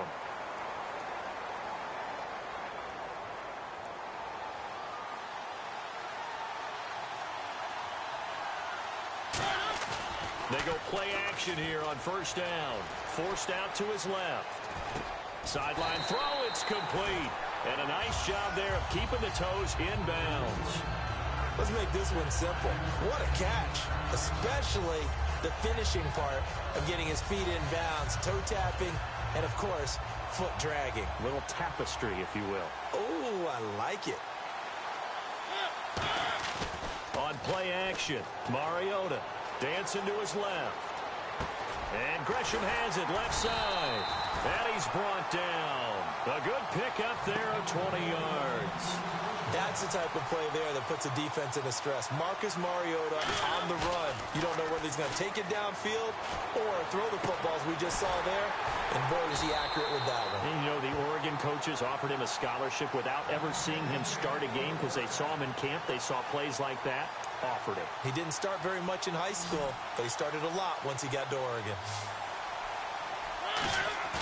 From the red zone now, Mariota buying time to his left. And he gets it inside the 10 to the 9. It's a good gain of 11, sets him up first and goal. Partner, as a quarterback, sometimes you just got to know when the clock has gone off in your head, it's time to go. Tuck it and get all you can. Play fake. Mariota steps away to his left. Throwing for his running back, and he's got him complete. It's a gain of 7, and that'll make it 2nd and goal. Everyone has their strengths, able to move to their right or their left, being able to throw the football. So that means you've got to work on both because you never know which way you're going to get flushed by pressure. In this situation, able to escape to his left and makes an accurate throw. This will be caught at about the 6. He lost 4 there, and it's 3rd down. 2 minutes remain in a scoreless first half. We're back to Lambeau following these words. Now Mariota being chased out left. And he dropped it. Now it was tipped. Altered the ball a little bit, but he dropped it. And now 4th down. Now here's the Panthers special teams unit to try a field goal for 3. From the right hash here, should be an easy one. And Cundiff able to knock it through. And the Panthers stake claim to a 3-0 lead. And we were scoreless up until this point in the second quarter. Now we finally have a little action. Let's see where this action takes us. First quarter, no points at all. Now we've got our first score of the game. Well, does that signal that we're going to get more as we go along, or will it revert back to what we saw in the beginning of the game? Now the Buccaneers offense gets ready to head back onto the field. And still no points on the scoreboard. You're coming off of the 3 and out.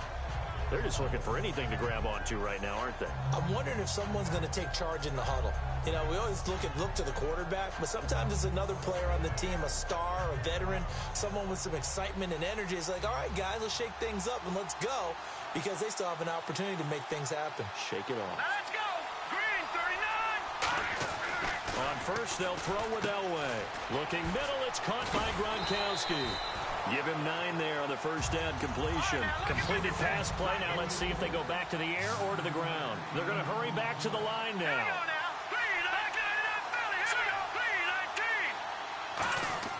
Elway to throw on second. A hit as he throws there, incomplete. Gronkowski the intended target, and it's 3rd and short. Pretty nice coverage there, but a missed opportunity for an interception. Let's face it, a lot of these defenders, they've got it all. Speed, athleticism, hands, a little bit questionable.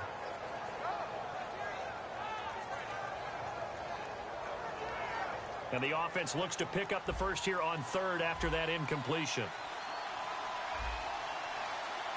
It's a quarterback sneak. Just a 1-yard gain on the play, and that'll mean a call to the punt team as it's 4th down. Well, they gave it a shot, quarterback sneak. Not able to get it. No, but if you're going to call a QB sneak on 3rd down, you draw it up to get it. Yeah, no doubt about it. Maybe they were thinking 4-down territory. It seems like, and it isn't. Now hold everything here. We're going to get a timeout by the offense. It's just their first, so they'll have 2 remaining here before we get to halftime.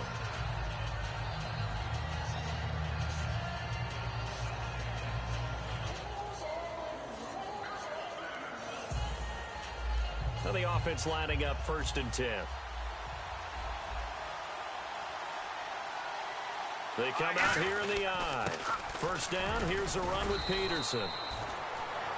5 yards on the carry. Good pickup on first down. Looking to speed things up here, going with some tempo. And that's exactly what you want on a first down run. Pick up. Blitz coming, and down he goes. Now whistles come in. We're going to get a timeout here by the offense. So that means they're down to 1 remaining here as we head toward halftime.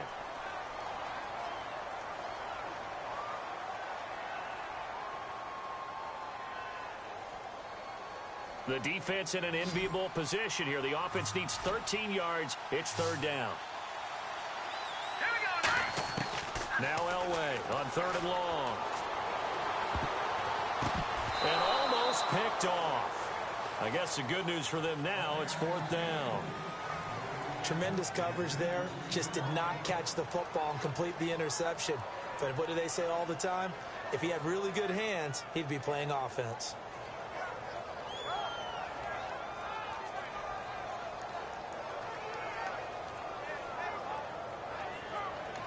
And with the play clock winding down, we're going to get a timeout. And with halftime on the horizon, they'll be out of timeouts from here forward.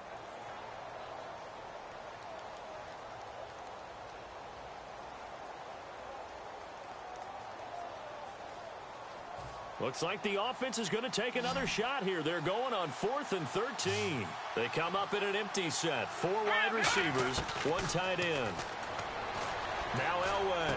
Over the middle, the connection to Hearns.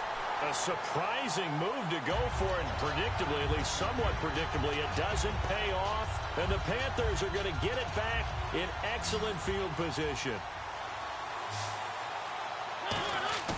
Now a play fake here on 1st down. Forced out to his left. And this is caught on the sideline. But no, they'll say out of bounds. He caught it but was not in bounds. Incomplete. That was close to a big play, and just a little bit too far that he was led. He caught it but couldn't stay in bounds, Charles. Yeah, I'm not very good at these sort of things, but I have to believe the farther you are downfield, the less your margin for error in throwing the ball, correct? Yep. Yeah, so they gave it a good effort there. Really tried, just couldn't complete it. And both guys were there, but it falls incomplete. Have to give a lot of credit to the defense on that play. They were prepared. Ordinarily, when they take the big shot downfield to the big guy, that's usually a mismatch that the offense is used to winning. But the preparation showed for the defense, and they were able to bat it away. Dancing to his left. And did he get the feet down? No. They'll say he did not. It's incomplete.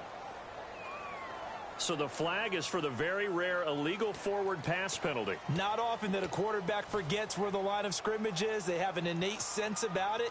On this play, the quarterback did. So on now is the Clemson man, Bradley Pinion, to punt this one away. And how about this, a fake? And this is incomplete. A huge gamble, and it does not pay off. So out come the Bucs now. And with time quickly fading here in the second quarter, not sure how aggressively, offensively they want to play this. I think we'll find out just how much they trust their guys in this situation if they decide to take a shot.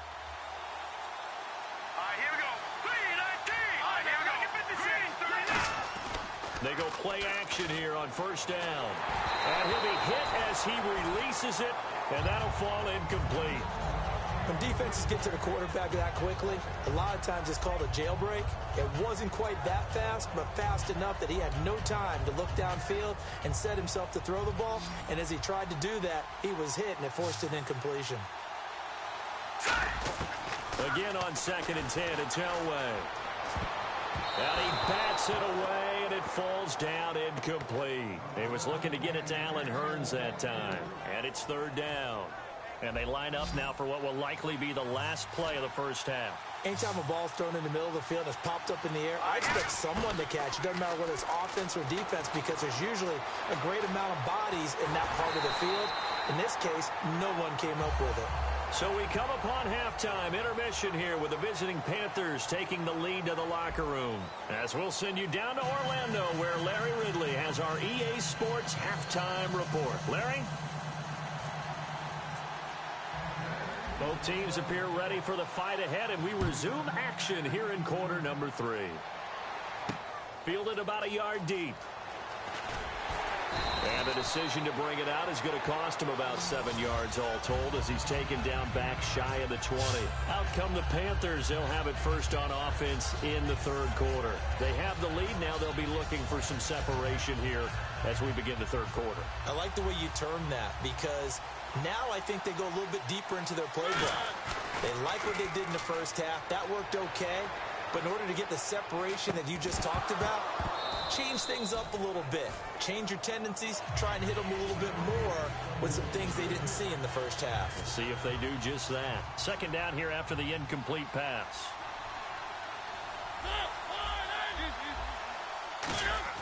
Play action now. Mariota escaping the pressure right. And some room to roam now. And he's able to get up here to the 26. It's an 8-yard pickup, and they're going to have a 3rd down. And we have to give credit to him for buying time and extending the play. But you know, there's some really upset defenders on that one. They thought that they had him. Instead, he was coated in Teflon and got away. And he's going to have the 1st down yardage as he's down at about the 30-yard line. I don't know about you, but that almost felt like old-time football there. 3rd and 2 is not necessarily just a running down anymore. A lot of times they want to throw the ball. They went back to the roots and powered forward and got the first down. And he's going to have to eat this one as down he goes.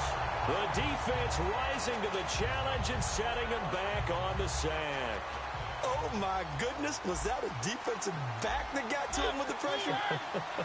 Oh, look at the former defensive back. You're all smiles up here. I hope everybody can hear my smile on that play. And incomplete there. A nice hit. Jars the ball free and brings up 3rd down. Incomplete pass on 2nd down. Let's see what the offense draws up here on 3rd. 3rd and long here for Mariota. They set up the screen to Ivory. Stays on his feet. Despite a pickup of 16, they're still well short of the sticks on 4th. Here's Bradley Pinion now. On, we think, to punt, though he's faked it earlier, but he was unsuccessful.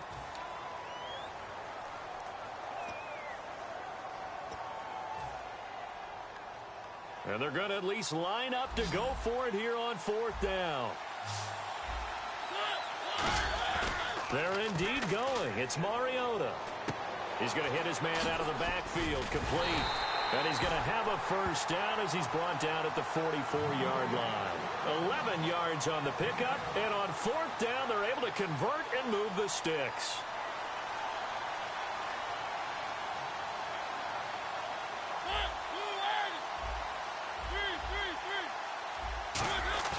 They go play action. Mariota, deep drop, trying to lay one up deep. Looking for Evans, and it's intercepted. Picked off by the former first-rounder Trey Waynes. And a big turnover there as his guys will get the football back. Here comes the Buccaneers offense. They get their first reps of the 2nd half. Very tough spot here for the offense to start. After the interception, here's Elway. Cruz has it over the middle. Just a yard on the catch there. It'll be 2nd and 9. In recent years, the slot receivers really